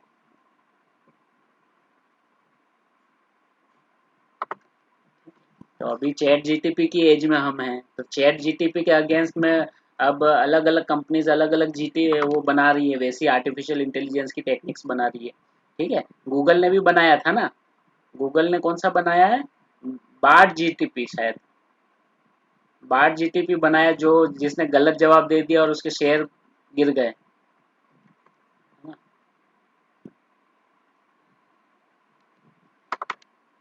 ओके, तो जो 1936 से 1960 तक, ठीक है, अब ये जो समय था यहाँ पे ऑटोमेशन यूज हो रहा था लेकिन कंप्यूटर्स यूज इतना नहीं हो रहे थे। ठीक है, पहले शुरू जो हुए थे वो पंच कार्ड थे, कुछ कार्ड्स थे। ठीक है, हमने भी इसको केवल पढ़ा है, हमने कभी इसे यूज नहीं किया। ठीक है, पंच कार्ड होते थे जहाँ पे कार्ड पे एक होल कर देते थे और यूजर के कार्ड पे होल कर देते थे, कुछ ऐसा सिस्टम था कि वो होल जहाँ पे मैच होता था वही बुक्स लाइब्रेरी में सर्कुलेशन के लिए भी वो यूज होता था और इंडेक्सिंग के लिए भी यूज होता था। Punch card for circulation, circulation के लिए पंच कार्ड का यूज किया गया। देन फिर आईबीएम का 402 430 407, आईबीएम के पहले बड़े बड़े कंप्यूटर्स आते थे, है ना, उसको यूज किया गया। फिर मेमेक्स, वेनेवर बुश ने मेमेक्स का इसमें कुछ 1945 में कॉन्सेप्ट दिया था। कुछ अलग टेक्नोलॉजी उन्होंने बताई थी कि इसका अगर यूज किया जाए तो कंप्यूटर्स की साइज कम हो सकती है। ठीक है, 1960s एंड फिर दूसरा उसका जनरेशन थोड़ा चेंज हुआ तो वहाँ पे 1960 1970s के अंदर इंडेक्सिंग, कंप्यूटराइज इंडेक्सिंग का इन्वेंशन हुए। ठीक है, उससे पहले इंडेक्सिंग जो हो रही थी वो मैनुअल हो रही थी। ठीक है, एच पी लून ने computerise cataloguing and that is keyword in context, quick, फिर क्वोक, ठीक है, इनका इन्वेंशन किया कि कंप्यूटर का यूज़ करके हम अ, जो इंडेक्सिंग है वो हम कैसे कर सकते हैं। 1962 में मेडलार प्रोजेक्ट, ठीक है, एक प्रोजेक्ट शुरू हुआ जिसके थ्रू ऑटोमेटेड सर्कुलेशन का यूज़ शुरू हो गया कि कंप्यूटर का यूज़ करके हम सर्कुलेशन कैसे कर सकते हैं। 1960s के लेट 1960s में फिर मार्क आ गया। मार्क से क्या की जाने लगी, कंप्यूटराइज कैटलॉगिंग करने की जाने लगी।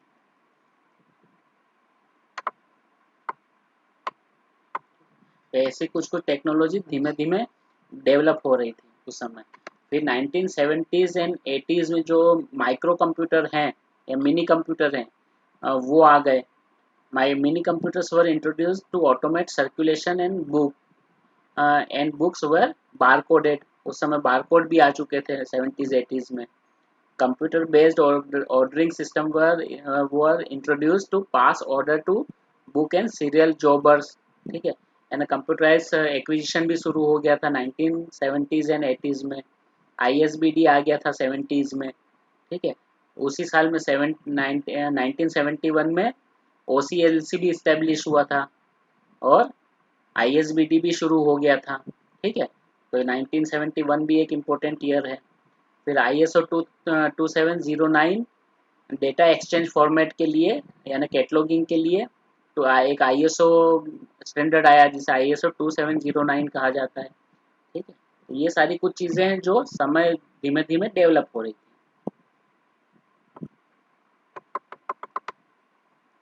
फिर 80s एंड 90s में क्या हुआ कि जो कॉपी कैटलॉगिंग का सिस्टम शुरू हुआ, है ना। अगर अब मैं को कैटलॉगिंग कर रहा हूँ तो वो कैटलॉगिंग किसी और को भी शेयर कर सकता था। रिमोट एक्सेस कम डेटाबेस का रिमोट एक्सेस पॉसिबली उसकी जो रिमोट एक्सेस है वो पॉसिबल हो गया। लोग एक डेटाबेस को दूर से बैठ के उसको यूज़ कर सकते थे, ठीक है। CD रोम बेस्ड डेटाबेस आ चुके थे 80s 90s में। एब्स्ट्रैक्टिंग जर्नल शुरू हो गए थे, लाइब्रेरी ऑटोमेशन के प्रोजेक्ट शुरू हो गए थे, ठीक है। और 80s 90s में भी जो 90s का जो ईयर था वो बहुत ज़्यादा इम्पोर्टेंट था क्योंकि 90s में इंटरनेट डेवलप होना शुरू हो गया था, काफ़ी तेज़ी से इंटरनेट डेवलप हो रहा था। और उसके बाद 1995 में विंडोज़ आया था, ठीक है। विंडोज फर्स्ट 1995 में ही लगभग आया था, विंडोज़ 1995। फिर विंडोज़ 1998, फिर विंडोज़ XP। तो विंडोज़ भी आ गया था। कंप्यूटर्स हैं वो लेटर है ना 1990s अगर 1998 के आसपास तो लोगों तक पहुंचने शुरू हो गए थे। इवन रूरल एरियाज में आ गए थे लोगों के पास, ठीक है। तो हो सकता है कि 1990 और 1995 तक लोगों के पास सिटी एरियाज में लोगों के पास कंप्यूटर्स आ गए हों।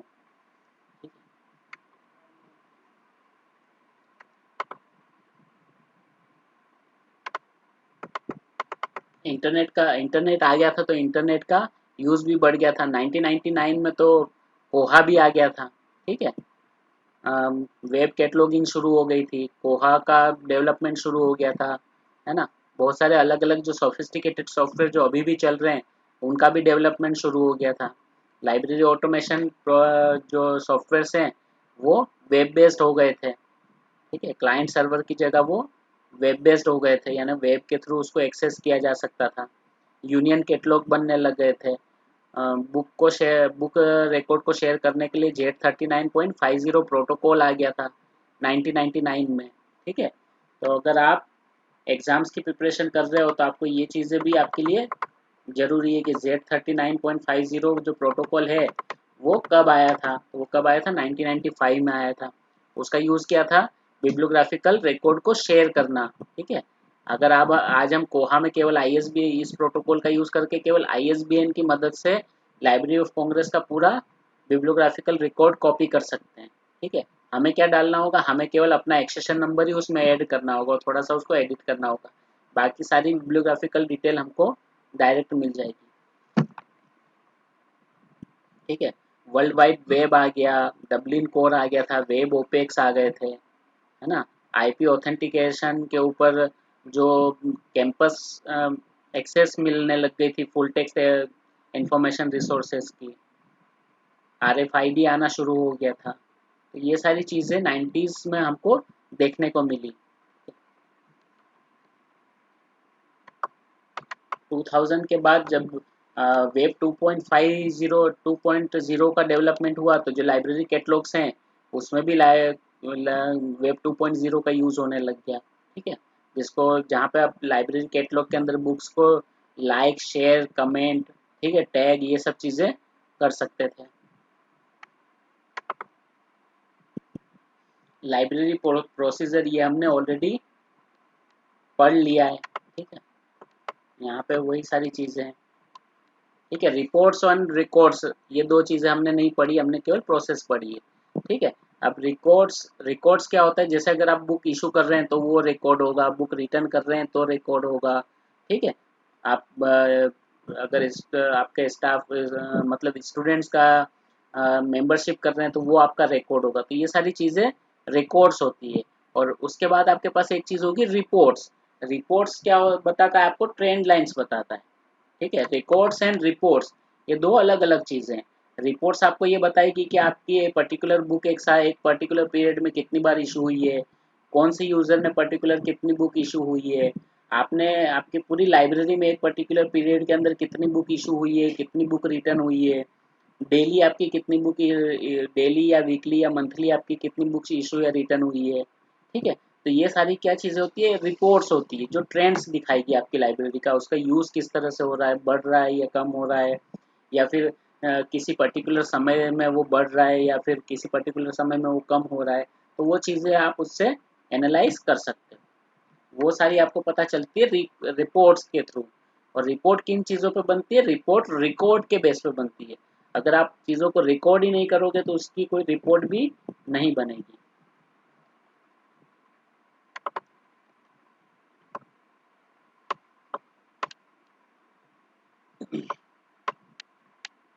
अब टास्क जो होते हैं लाइब्रेरी के, उनको भी आपको क्या करना होता है? एनालाइज करना होता है। ठीक है, कि कौन सा काम आप क्यों कर रहे हैं, उसमें कौन कौन सी इंफॉर्मेशन चाहिए, कहाँ से मिलेगी।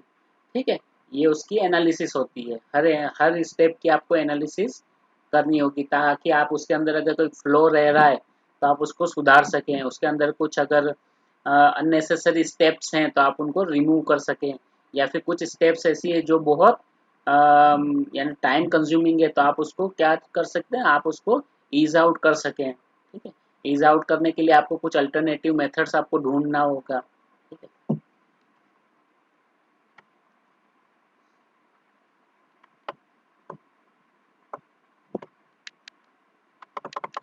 ये सारी क्या चीज़ है? Decreasing cost and size of equipments, increasing capacity of data storage and transmission. अब जैसे कि समय जैसे जैसे पास होता है टेक्नोलॉजी में, जो नई टेक्नोलॉजी होती है वो काफ़ी कॉस्टली होती है, लेकिन समय के साथ वो चीज़ें क्या होती जाती है? चीपर होती जाती है। ठीक है, तो ये सब चीज़ें भी आपको वहाँ पे देखनी होगी। बहुत सारी चीज़ें क्या होती है कि पहले सस्ती होती है, बाद में महंगी होती है, यूज़ करने के साथ महंगी होने लग जाती है। लेकिन कुछ चीज़ें ऐसी होती है जो नई होती है तो महंगी होती है, पुरानी होती है तो सस्ती होने लग जाती है। वो उसमें टेक्नोलॉजीज आती है, किसी भी प्रकार की टेक्नोलॉजी हो, अगर टेक्नोलॉजी नई है तो वो कॉस्टली होगी, और वो जैसे जैसे पुरानी होती जाएगी उसके प्राइजेस जो हैं वो कम होते जाएंगे।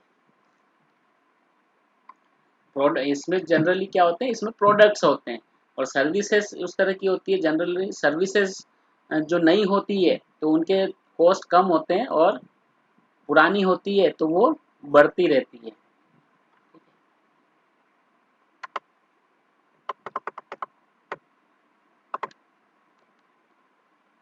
ठीक है, अब ये सारी जो एनालिसिस है उसको यहाँ पे एक टेबल के थ्रू बताया गया है कि अब अगर इनिशिएट करना है, अभी क्या इन्फॉर्मेशन चाहिए हमें। अगर हमें एक्विजिशन करना है, ठीक है, एक्विजिशन करना है तो हमें क्या क्या चाहिए? हमें यहाँ पे उसकी बिब्लियोग्राफिकल इंफॉर्मेशन चाहिए, अथॉरिटी फिर उसको अप्रूव करे वो चाहिए। ठीक है, और एक्टिवेट में हमको क्या करना है? एक्टिवेट में हमें उसको ऑर्डर देना है, फिर रिमाइंडर करना है, ये सारी चीज़ें होती है। रिकॉर्ड में हमें क्या करना है? उसको उसकी सारी एक्सेशनिंग करना है, बिब्लियोग्राफिकल डेटा को रिकॉर्ड करना है। और कैंसल में आपको कुछ नहीं चाहिए, कैंसल में आपको ऑर्डर नंबर चाहिए, कब दिया है, किसको दिया है, उसके थ्रू आप उसको कैंसल करवा सकते हो। ठीक है, फिर अब ये इन्फॉर्मेशन जो है वो आपको कहाँ से मिलेगी? ये वो इन्फॉर्मेशन आपको बिब्लियोग्राफी से मिल सकती है, इंडेक्स से मिल सकती है, रिक्विजिशन या सजेशन यहाँ से मिल सकती है। ऑथोराइज कौन करेगा? अप्रूवल है ना, तो ऑथोराइज करना है, अप्रूवल देना है तो कौन देगा? तो कॉम्पिटेंट अथॉरिटी देगी। ठीक है, अब यहाँ पे जो ऑर्डर ऑर्डर ये सब चीज़ें करना है तो आप कैसे करोगे? ठीक है, तो आपको बुक सिलेक्शन टूल का यूज़ करना होगा बुक सिलेक्शन के लिए, फिर MIS का यूज़ करना पड़ेगा। ठीक है, जो आपका इंफॉर्मेशन सिस्टम है उसका वो करना पड़ेगा। अब यहाँ पे रिकॉर्डिंग कैसे होगी? यहाँ पे रिकॉर्डिंग आपके ऑर्डर लेटर होंगे। ठीक है, ये आपके रिकॉर्ड्स होंगे। ठीक है, और कैंसिल आप यहाँ पे क्या कर सकते हो, उन जो रिकॉर्ड्स आपने बनाए हैं उन रिकॉर्ड्स को आप कैंसिल कर सकते हो, आपके ऑर्डर फाइल है उसको कैंसिल कर सकते हो। ठीक है, अब ये आप कब करोगे? ठीक है, तो अगर आपको सिलेक्शन प्रोसीजर के बाद आपको ये यहाँ से शुरू होगा। ठीक है, ऑथोरिटी कब होती है? ठीक है, एक्टिवेशन से पहले। ठीक है, यानी ऑर्डर देने से पहले आपको क्या करना है? अप्रूवल लेना है। यहाँ पे जो एक्ट है एक्टिवेट है, ये एक्टिविटी कब होगी? ऑथोराइजेशन के मतलब अप्रूवल हो गया उसके बाद में आप उसको एक्टिवेट करोगे, मतलब ऑर्डर उसके बाद दोगे। रिकॉर्ड आप कब करोगे? जब बुक्स आपके पास आ जाएगी तब आप रिकॉर्ड करोगे, यानी एक्टिवेशन के बाद में करोगे। और कैंसिल आप कब करोगे? एक्टिवेशन के बाद आप कभी भी उसको कैंसिल कर सकते हो किसी भी स्टेप पे। ठीक है, और ये कौन करेगा? ठीक है, तो ये जो है बुक सिलेक्शन का और बुक की जो बिब्लियोग्राफिकल लिस्ट बनाना है, ये सारा काम कौन करेगा? लाइब्रेरी असिस्टेंट या टेक्निकल असिस्टेंट करेगा। ठीक है, उसको ऑथराइज करने का काम कौन करेगा? उसको सेक्शन इंचार्ज या लाइब्रेरियन करेंगे।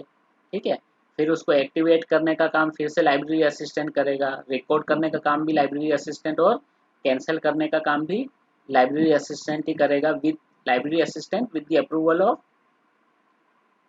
लाइब्रेरियन। ठीक है, ये वाला जो स्ट्रक्चर है ये वो वाला बताया गया अगर बड़ी लाइब्रेरी है तो, जहाँ पे लाइब्रेरियन होलसेल हो, उस लाइब्रेरी का ये स्ट्रक्चर दिया गया है। ठीक है, लेकिन अगर कॉलेज है तो वहाँ पे, यहाँ पे जो है ऑथोरिटी कौन हो जाती है? यहाँ पे लाइब्रेरियन नहीं होते, यहाँ पे कॉलेज के प्रिंसिपल्स हो जाते हैं। ठीक है, देन अब यहाँ पे आप ये सब चीज़ें कैसे करेंगे? तो सजेशन स्लिप के थ्रू आप ले सकते हैं इंफॉर्मेशन, या फिर बिब्लियोग्राफी के थ्रू ले सकते हैं। ऑथराइज कैसे कर सकते हैं? सिग्नेचर के जरिए जरिए कर सकते हैं। एक्टिवेट उस ऑर्डर को कैसे करोगे आप? ऑर्डर फॉर्म बनाओगे, ठीक है, या कंप्यूटराइज्ड ऑर्डर बनाओगे या फिर मैन्युअली बनाओगे। रिकॉर्ड कैसे करोगे? उस जो बिल्स हैं, ऑर्डर फॉर्म हैं, उनको आप फाइल में और रिकॉर्ड करो या कंप्यूटर में करो। और यहाँ पे डिलीट कैसे करोगे? ठीक है, डिलीट करना है तो कंप्यूटर से डिलीट करो या फिर बिल के अंदर से उसको कैंसिल कर दो। ये पूरा एक्विजिशन मॉडल का बनाया हुआ है ये सिस्टम। ये किसी भी सिस्टम में या किसी भी हाउस कीपिंग ऑपरेशन में एप्लीकेबल है।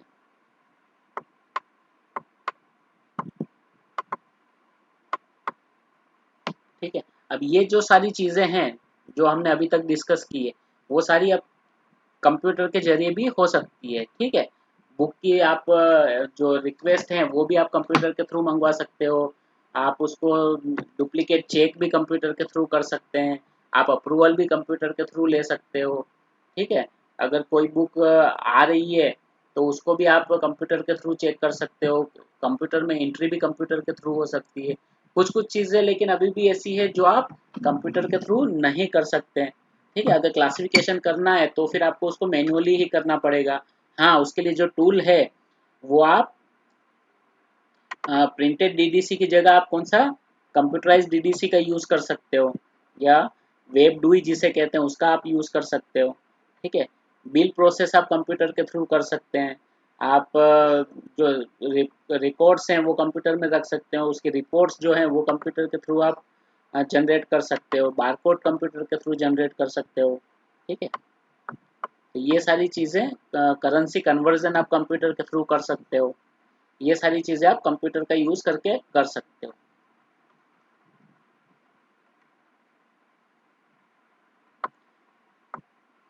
अब अगर आपको कंप्यूटर सॉफ्टवेयर लेना है तो आप क्या देखोगे कि अगर एक्विजिशन, आप उसके जितने भी मॉड्यूल्स हैं उस मॉड्यूल्स की कैपेबिलिटीज़ क्या क्या हैं वो आप देखोगे।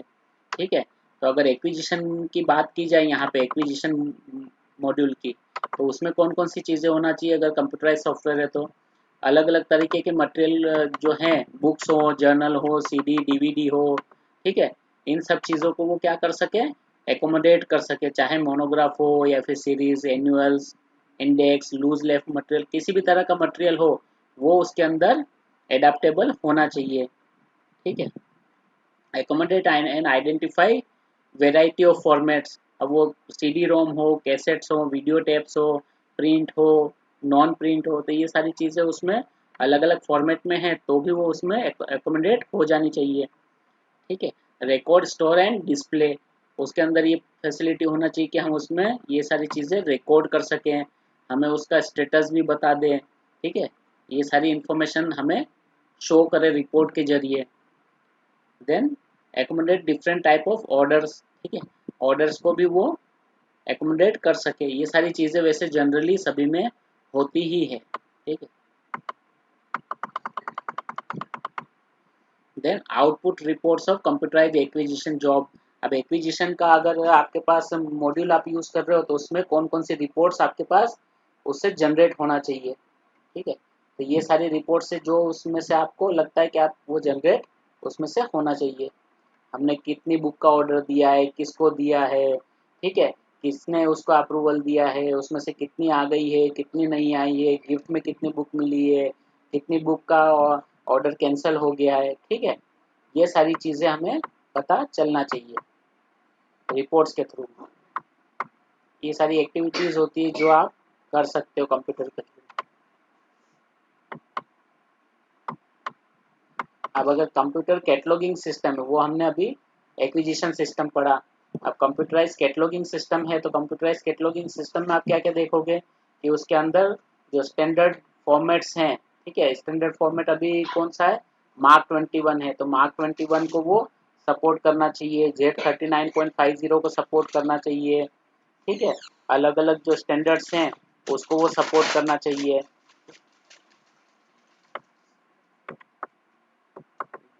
अगर हमें डेटा इसमें से माइग्रेट करना है या इसमें इंपोर्ट या एक्सपोर्ट करना है, तो वो इंपोर्ट एक्सपोर्ट भी उसमें सब उसमें उसके फैसिलिटी होना चाहिए कि उसको सपोर्ट कर रहा है।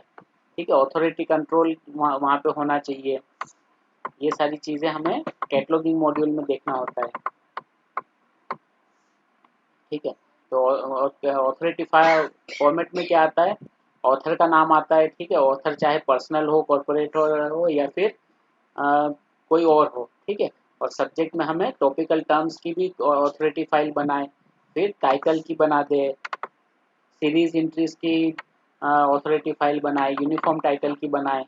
ठीक है, तो इन सब चीज़ों की वो क्या बना दे, हमें ऑथोरिटी फाइल बना दे, ताकि हमें बार बार उसमें एंट्री ना करनी पड़े और हमारा वोकेबलरी कंट्रोल ठीक से रहे। ठीक है, और ओपेक अगर उसमें है, ओपेक फोन डेफिनेटली ओपेक होगा ही, तो ओपेक जो है वो भी अलग अलग फैसिलिटी ऑफ सर्च प्रोवाइड करना चाहिए। ठीक है, जैसे बुलियन सर्च है वो भी उसमें होना चाहिए। ठीक है, ऑपरेटर्स कुछ हैं तो वो उसमें यूज़ किया जाना चाहिए। यानी बेसिक एंड एडवांस सर्च उसके अंदर फैसिलिटी होना चाहिए ओपेक में। ठीक है, अब उसी को इन्होंने क्या किया है, स्मॉल में लिखा हुआ है।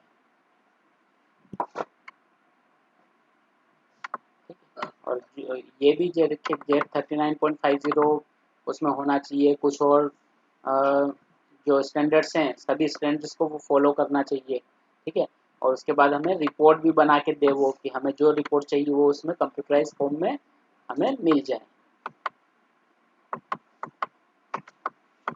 ठीक है, अब कंप्यूटराइज कैटलॉगिंग में आप क्या करोगे, टाइटल इन प्रोग्रेस।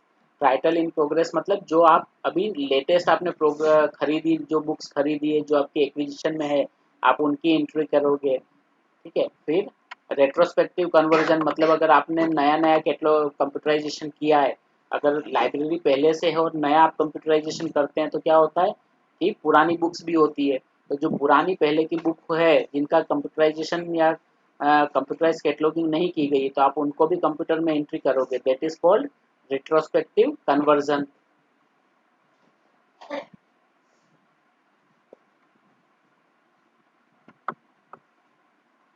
ठीक है, आपका जो कैटलॉग है वो कैसा मशीन रीडेबल फॉर्मेट में होना चाहिए, किसी स्टैंडर्ड को फॉलो करके। ठीक है, और अगर आपकी अलग अलग लाइब्रेरीज है तो यूनियन कैटलॉग का भी उसमें फैसिलिटी होना चाहिए।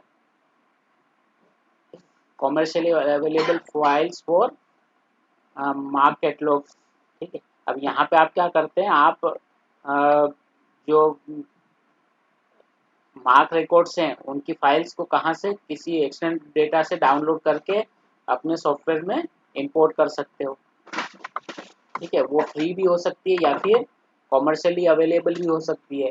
तो वहाँ पे क्या होता है कि आपको रिकॉर्ड्स, आपको तुरंत तैयार मार्क रिकॉर्ड मिल जाते हैं, आपको वहाँ पे उसको एंट्री करने की ज़रूरत नहीं होती है।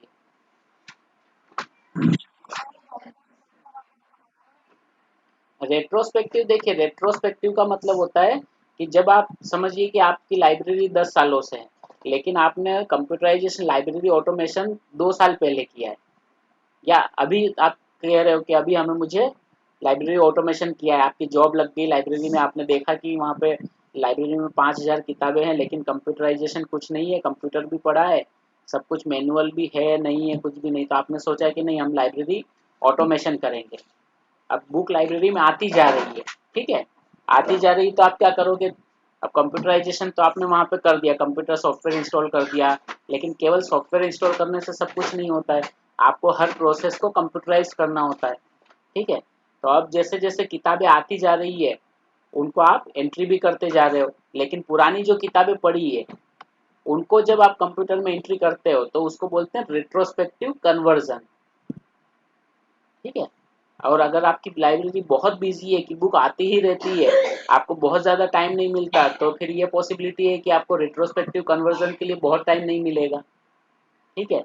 अगर आपको रिट्रोस्पेक्टिव कन्वर्जन के लिए बहुत टाइम नहीं मिल रहा है, तो आपके लिए फिर एक प्रॉब्लम ये होगी कि आपको उसके लिए भी एक पॉलिसी बनानी पड़ेगी कि आप रिट्रोस्पेक्टिव कन्वर्जन कैसे करोगे, ठीक है।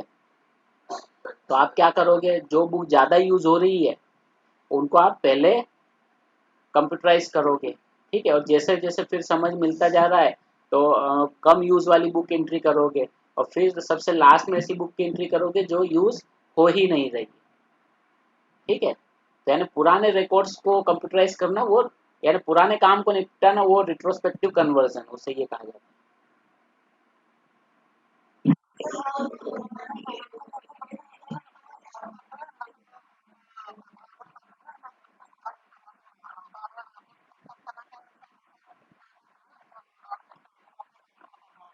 हाँ, वो एक्सेल से हो जाता है, देखिए एक्सेल में क्या प्रॉब्लम क्या होती है पता है, एक्सेल में जो लोग सब्जेक्ट ये रखते हैं, बुक की डिटेल उसके अंदर सब्जेक्ट नहीं होता है, ठीक है। और जो एक्सेल के अंदर लिखा हुआ होता है वो जो कुछ एक पर्टिकुलर फॉर्मेट जो होता है मार्क 21 का, उस फॉर्मेट को भी फॉलो करके नहीं बनाया गया होता है, तो जब आप उसको अपलोड कर देंगे ना तो वो फिर वैसे ही डेटा दिखाई देता है। अब जैसे ऑथर का नाम लिखा हुआ है, तो फिर एक्सेल में जो लोग मेंटेन करते हैं ना, वो क्या करते हैं, कभी फर्स्ट नेम से लिख देते हैं, कभी लास्ट नेम से लिख देते हैं, कभी कॉमा मिसिंग होता है, इस तरह से होता है। तो हाँ, लेकिन आप एक्सेल से उसको अपलोड कर सकते हैं, मैक्सिमम सॉफ्टवेयर्स में फैसिलिटी होती है। अगर आपके पास पूरा डेटा जो कंप्यूटराइज्ड है एक्सेल में भी है तो आप कर सकते हो, लेकिन अगर है ही नहीं तो फिर क्या करोगे, फिर तो आपको एक एक बुक की एंट्री करनी ही होगी, या फिर जो बुक इंटरनेशनल लेवल की बुक है और आपको ऑनलाइन उसका कैटलॉग रिकॉर्ड मिल रहा है, तो आप उसको सीधा Z39.50 से का यूज़ करके आप इंपोर्ट कर सकते हैं, ठीक है। तो ये सारी प्रोसेस होती है,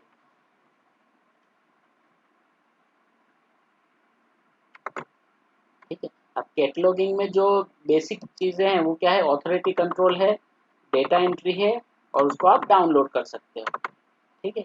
ये चीज़ें हैं, ये आप कैटलॉगिंग में करते हैं। ऑथोरिटी फाइल क्या होती है, ऑथोरिटी फाइल जैसे आपने किसी ऑथर का नाम ऐड किया, ठीक है, तो वो क्या करेगा, ऑथर के नाम को सेव कर लेगा अलग से, कैटलॉग रिकॉर्ड को तो सेव करता ही, ये ऑथर के नाम की एक ऑथोरिटी फाइल बना देगा। दूसरी बार अगर उसी ऑथर की बुक आती है तो आप उसको थोड़ा भी ऐड करेंगे ना, उसका नाम लिखेंगे, तो वो फाइंड आउट कर लेगा कि हाँ इस ऑथर की पहले से कोई बुक है, तो वो बताएगा आपको ये नाम, तो आप उसको फिर सिलेक्ट कर लो। तो उससे फायदा ये होगा कि आपका जो टाइपिंग का जो टाइम है वो भी बच सकता है, प्लस आप कि जो स्पेलिंग मिस्टेक होने के चांसेस है वो कम हो जाएंगे, ठीक है? और ऑथोरिटी जो कंट्रोल है वो ऑथर का नाम, सब्जेक्ट, ठीक है, और टाइटल, सीरियल, इन सब चीज़ों पे हो सकता है,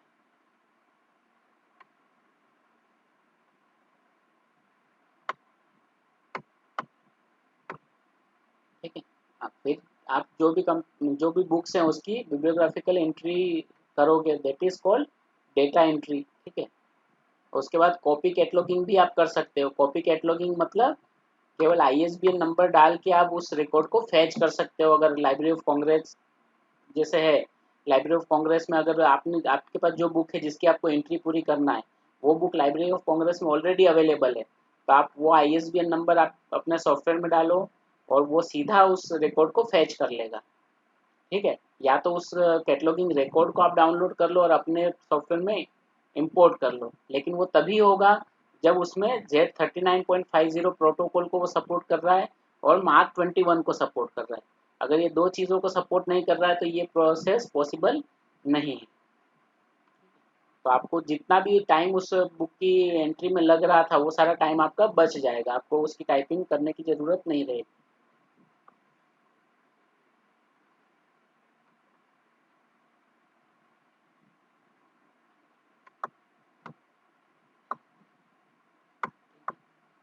नाउ सीरियल कंट्रोल। अब सीरियल कंट्रोल में जो भी प्रोसेस हमने बात की थी पहले, वो सारी कंप्यूटर के जरिए आप कर सकते हो। ठीक है, अगर नया सब्सक्रिप्शन आप उसको कंप्यूटर के जरिए हैंडल कर सकते हो, रिन्यूअल करना है तो भी आप कर सकते हो, सब्सक्रिप्शन कैंसिल करना है तो भी कर सकते हो, बजट कंट्रोल, इनवॉइस प्रोसेसिंग, ये सारी आप चीज़ें कंप्यूटर के थ्रू कर सकते हो। ठीक है, नया कोई इशू आया तो उसको आप रजिस्टर कर सकते हो, क्लेम मैनेजमेंट भी कर सकते हो, ऑटोमेटिक क्लेम्स भी कंप्यूटर भेज सकता है। जैसे अगर आप उसमें डाल दोगे कि नए नेक्स्ट इश्यूज कब आना चाहिए, अगर उस तारीख या उसके अगले एक वीक तक नहीं आया तो कंप्यूटर क्या करेगा, जो भी वेंडर है उसको एक मेल भेज देगा आपके पास, आपके थ्रू। स्पेशल कोई एडिशन है तो उसको भी आप उसके अंदर ऐड कर सकते हो। बाइंडिंग कंट्रोल भी आप कर सकते हो कि ये इतने इश्यूज हैं, हम उसको बाइंड करवा रहे हैं। रिपोर्ट जनरेशन आप कर सकते हो। ठीक है, ई जर्नल्स आप ऐड कर सकते हो हाइपर लिंक के थ्रू। तो ये सारी प्रोसेसेस जो हैं, और जो आपके इशू जर्नल्स हैं वो भी आपके वेब ओपेक में डिस्प्ले होंगे। ठीक है, आर्टिकल को आप इंडेक्स भी कर सकते हो, यूनियन कैटलॉग भी आप क्रिएट कर सकते हो। तो ये सारी चीज़ें आप क्या कर सकते हो, कंप्यूटर के थ्रू कर सकते हो। बहुत सारी चीज़ें ऐसी थी इसमें जो मैन्युअली में बहुत ज़्यादा टाइम लेती थी, लेकिन कंप्यूटराइज में इतना टाइम नहीं ले रही, आप बहुत फास्ट कर सकते हो। ठीक है, अब जो डेटाबेस आप बना रहे हो तो उसमें अलग अलग तरह के डेटाबेस होंगे। टाइटल का मास्टर डेटा होगा। ठीक है, जिसमें सारे टाइटल्स होंगे। ठीक है,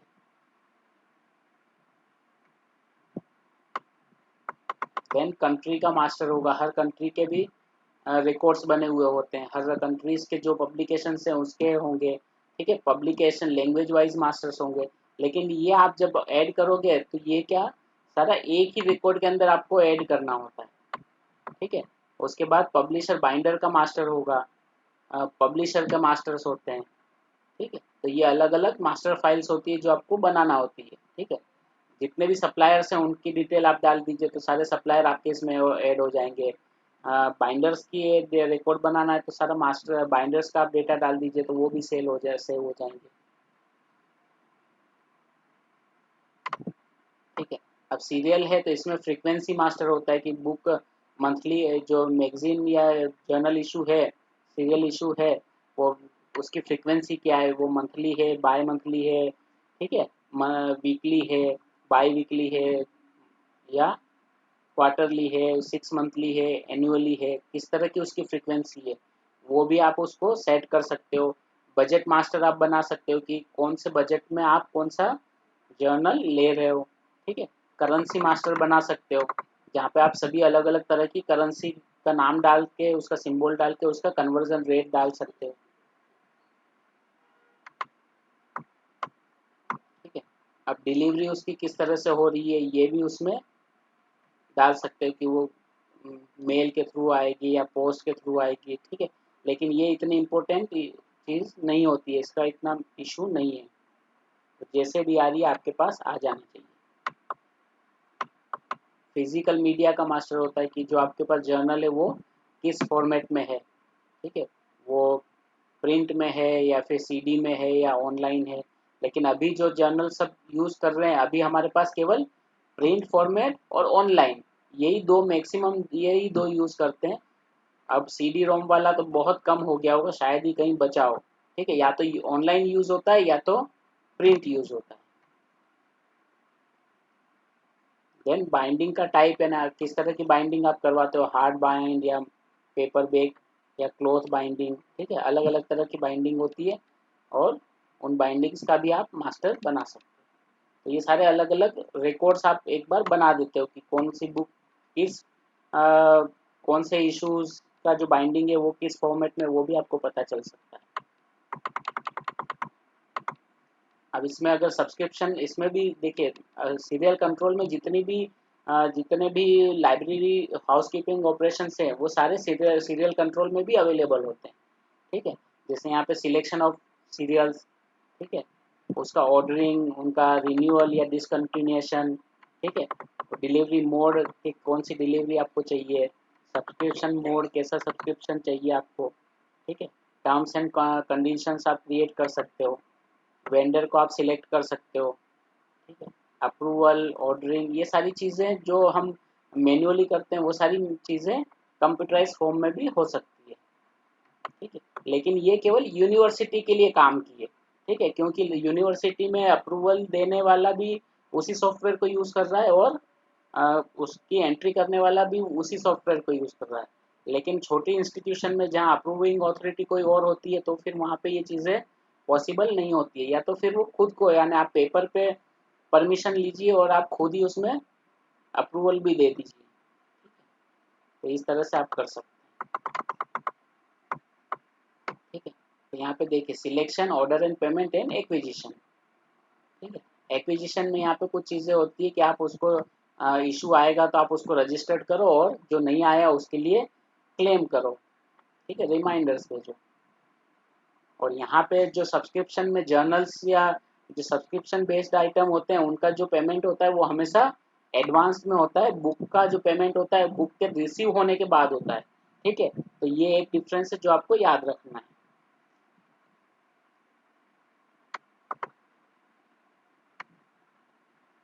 बाकी सारी प्रोसेस, जैसे यहाँ पे जो प्रोसेस ये है वो सारी प्रोसेस बुक में भी होती है, ये वाली भी सारी प्रोसेस बुक में होती है, लेकिन यहाँ पे ये पेमेंट जो होता है वो एडवांस होता है। ठीक है, एडवांस पेमेंट होता है, जबकि बुक्स में एडवांस पेमेंट नहीं होता है, वो बाद में पे करना होता है। ठीक है, और यहाँ पे जैसे एक जर्नल के 2 इशू आपके पास पूरे साल में नहीं आए तो उन 2 इशू के भी पैसे आप, उन 2 इशू का भी जो कॉस्ट है उसको आप क्या कर सकते हो, एडजस्ट करवा सकते हो। आपने पूरे साल के लिए पेमेंट किया है, ठीक है, लेकिन 2 इशू आपके पास नहीं आए हैं तो उन 2 इशू का जितना भी चार्ज हो रहा है वो आपको एडजस्ट उसमें करवा लेना है। वो आपको या तो रिफंड भी मिल जाता है।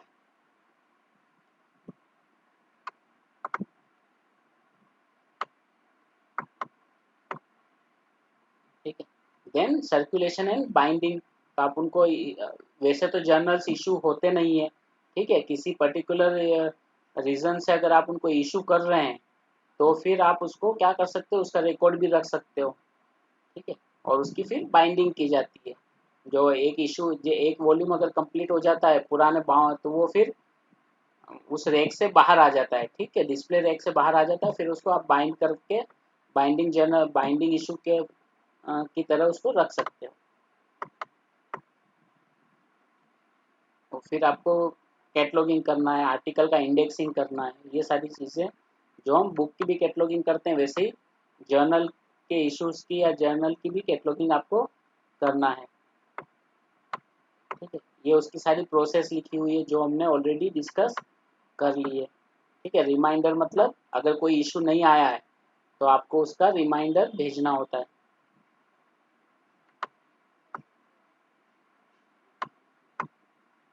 इंफॉर्मेशन प्रोडक्ट्स, ठीक है, कुछ ऐसे इंफॉर्मेशन प्रोडक्ट्स होते हैं जो आपको वहाँ से सॉफ्टवेयर के थ्रू अवेलेबल आपके पास हो जाएंगे। ठीक है, जैसे आपके अगर डेटाबेस की बात की जाए तो सीरियल कंट्रोल डेटाबेस में से आप इनको इन्फॉर्मेशन प्रोडक्ट में कौन कौन से इन्फॉर्मेशन प्रोडक्ट मिलेंगे, जो लेटेस्ट आपको कौन से जर्नल आपने रिसीव किए हैं।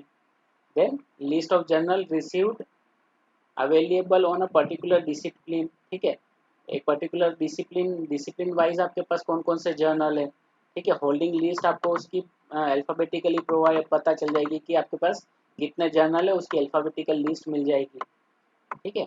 और अगर आर्टिकल बेस पर आप इंडेक्सिंग कर रहे हो तो फिर आपको कौन कौन सी इन्फॉर्मेशन मिलेगी, आपको इन्फॉर्मेशन मिलेगी टेबल ऑफ कंटेंट सर्विस आप क्रिएट कर सकते हो वहाँ से, ठीक है। सब्जेक्ट बिब्लियोग्राफी बना सकते हो, करंट अवेयरनेस सर्विस और सिलेक्टिव डिसमिनेशन ऑफ इंफॉर्मेशन आप प्रोवाइड कर सकते हो, online database service article base पे आप प्रोवाइड कर सकते हो, ठीक है।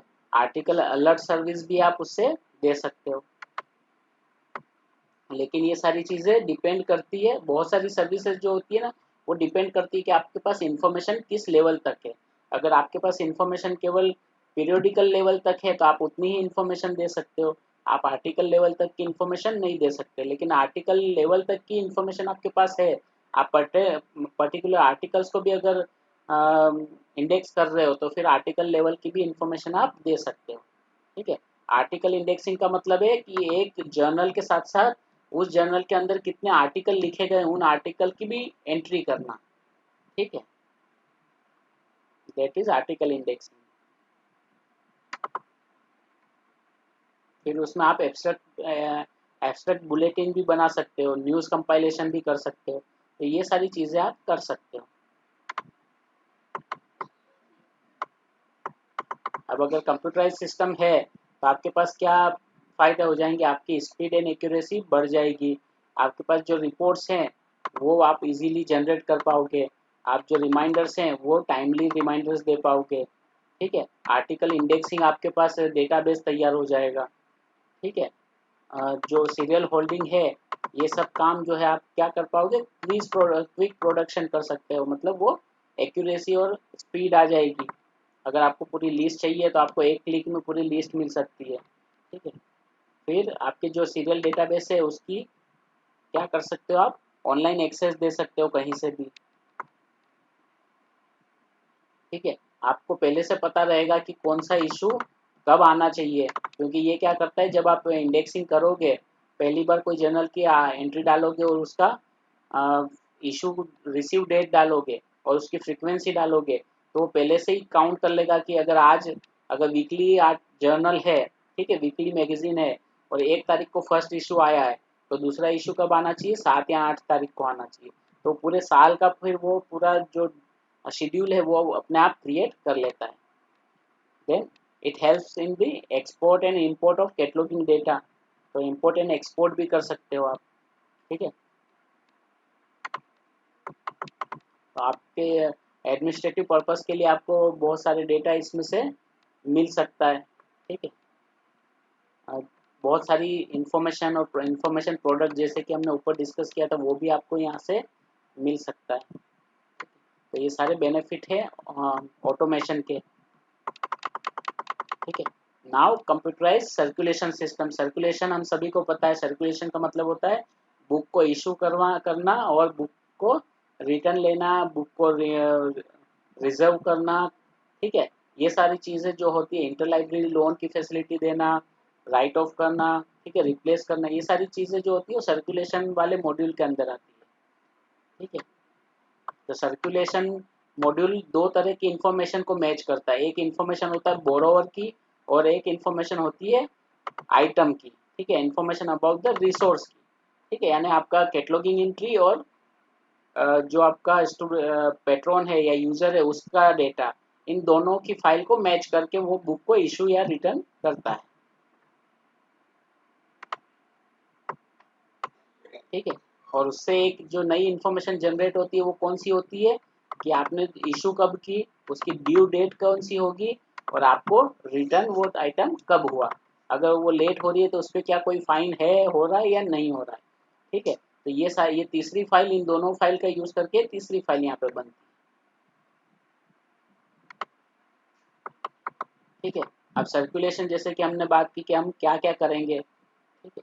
To locate circulating items, loan पे देने के लिए रिजर्व है, अगर लोन पे कितनी है, अगर आपको देखना है कि बुक्स कितनी हमारे पास है या कितनी इशू की गई है तो आप इशू कितनी है वो आपको पता चल जाएगा, कितना रिजर्व किया है, बाइंडिंग में कितनी डाली हुई है, रीप्रोसेस कितनी हो रही है, ठीक है। अलग अलग जगह पे कहाँ कितनी बुक्स हैं वो आपको पता चल जाएगी।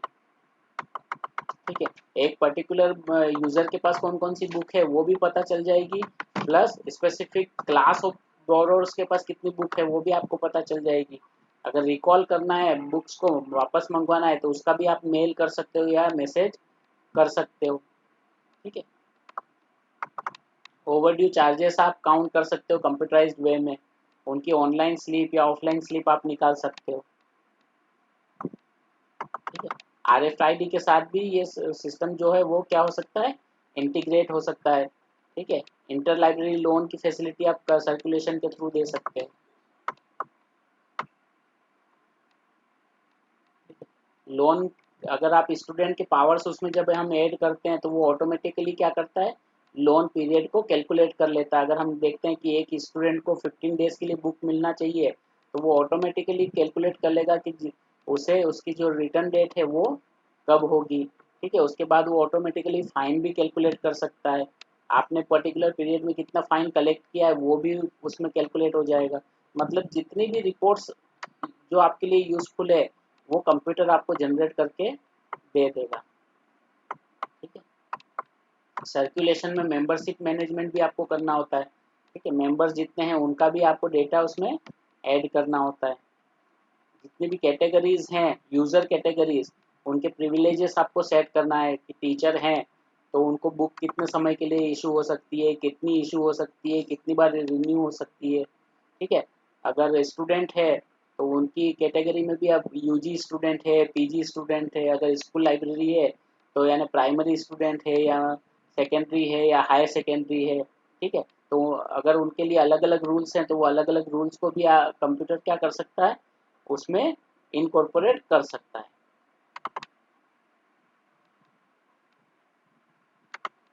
ठीक है। उसके साथ साथ आप डिपार्टमेंट्स को भी क्रिएट कर सकते हो ताकि आपको ये पता चल सके कि कौन सा यूज़र कौन से डिपार्टमेंट से बिलोंग कर सकता है। स्कूल है तो आप उसको क्लास वाइज भी क्रिएट कर सकते हो कि अलग अलग क्लास के स्टूडेंट्स वो होंगे। ठीक है। कैलेंडर सिस्टम भी उसके अंदर होता है। फिर आप यूज़र का जब 1 ईयर या मेंबरशिप पीरियड ख़त्म हो जाता है तो आप उसको क्या कर सकते हो, आप उसको रिन्यू भी कर सकते हो। नए स्टूडेंट्स आ रहे तो उनको भी ऐड कर सकते हो।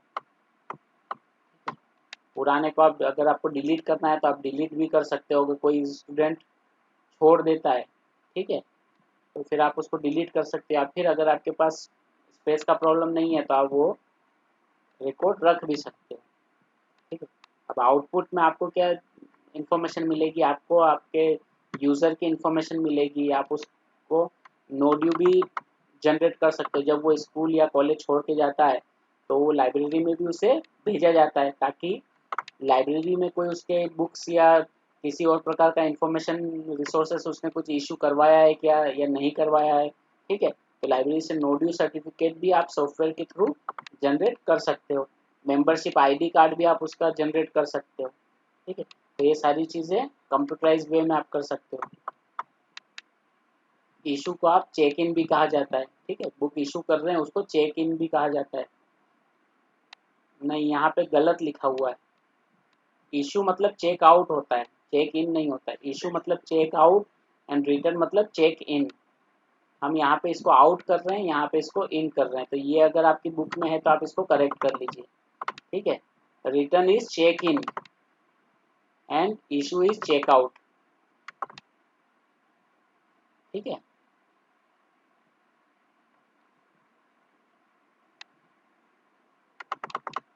देन रिन्यू, कोई बुक है किसी यूजर के पास ऑलरेडी है, उसको उसका टाइम बढ़वाना है तो वो क्या होगा, रिन्यूअल होगा। किसी यूजर को कोई बुक नहीं मिल रही है बहुत समय से तो वो क्या कहेगा कि जब भी मुझे वो बुक आए तो वो मुझे दीजिए। तो आप उस बुक को रिजर्व भी कर सकते हो उसके लिए। या फिर आपको किसी यूजर के पास बहुत समय से बुक है और आपको लगता है कि अब उसके पास से वो बुक मंगवाना है तो आप उसको रिकॉल कर सकते हो। ठीक है। तो ये सारे ऑटोमेटिकली फॉर्मेट्स ये सारे कंप्यूटर में होते हैं सॉफ्टवेयर के अंदर, और वो आपके लिए उसका मेल क्रिएट कर देगा। ठीक है। या तो आप उस रिकॉल लेटर को प्रिंट भी निकाल सकते हो। ठीक है। उसके साथ साथ जो बुक सारी इशू है उसकी अगर आपको लिस्ट चाहिए तो भी कंप्यूटर आपको निकाल के दे सकता है। जो डॉक्यूमेंट आपके पास अवेलेबल हैं उनकी भी आपको लिस्ट कंप्यूटर दे सकता है। रिमाइंडर्स भी जनरेट कर सकता है अलग अलग कैटेगरी के स्टूडेंट्स के लिए, ये यूजर्स के लिए। फाइनेंस मैनेजमेंट आपको करके देगा कि आपके पास कितना बजट था, आपने कितना यूज़ किया, ठीक है, कितना और बचा है।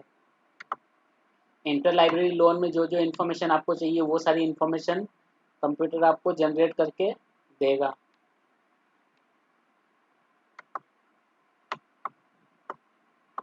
ठीक है, ये आप पढ़िएगा, इसमें से अगर आपको कोई कंफ्यूजन है तो मुझे बताइए। ठीक है। देन मेंटेनेंस, मेंटेनेंस में अगर कोई बुक लॉस्ट है तो लॉस्ट है तो आप क्या कर सकते हो, उसको उससे रिप्लेस करवा सकते हो, या फिर अगर रिप्लेस नहीं कर पा रहा यूज़र तो आप उससे क्या कर सकते हो, उसका कॉस्ट उससे आप ले सकते हो। ठीक है, उसका पेमेंट लेके आपको उसका रिसिप्ट बना के दे देना है, और कंप्यूटर में उसकी एंट्री हो जाएगी, जिससे अगर कोई यूज़र उस बुक को ढूंढेगा तो वहाँ पे वो नॉट अवेलेबल दिखाता है। ठीक है, उसकी कोई बुक फट गई है या उसको बाइंडिंग करवाने की ज़रूरत है तो आप उसको बाइंडिंग की प्रोसेस भी कंप्यूटर के थ्रू कर सकते हो, विड्रॉ भी आप कंप्यूटर के थ्रू कर सकते हो। ठीक है,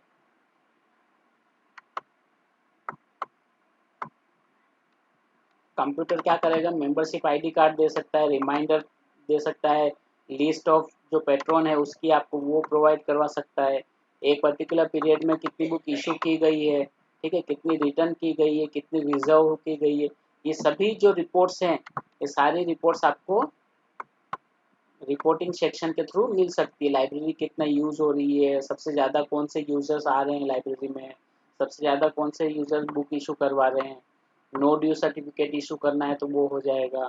ठीक है, तो हर तरह की रिपोर्ट्स आपको कंप्यूटराइजेशन के थ्रू मिल सकती है। ठीक है, तो सर्कुलेशन सिस्टम अगर आपके पास कंप्यूटराइज्ड है तो आपको उसके बेनिफिट क्या होंगे, आपका वो पीरियड ऑटोमेटिकली काउंट करेगा, फाइन ऑटोमेटिकली काउंट करेगा। ठीक है, रिकॉल करना है तो वो मेल आपको भेज सकते हो, आरएफआईडी इंटीग्रेशन कर सकते हो। ठीक है, ये सारी चीज़ें आप ऑटोमेशन के थ्रू कर सकते हो। That's all, it is summary, तो समरी भी आप पढ़ लीजिएगा। ठीक है, तो इतना ही है हाउस कीपिंग ऑपरेशन में। यहाँ अगर किसी को कोई क्वेरी है, कुछ चीज़ें समझ में नहीं आई है या कोई पर्टिकुलर क्वेरी है तो आप पूछ सकते हो।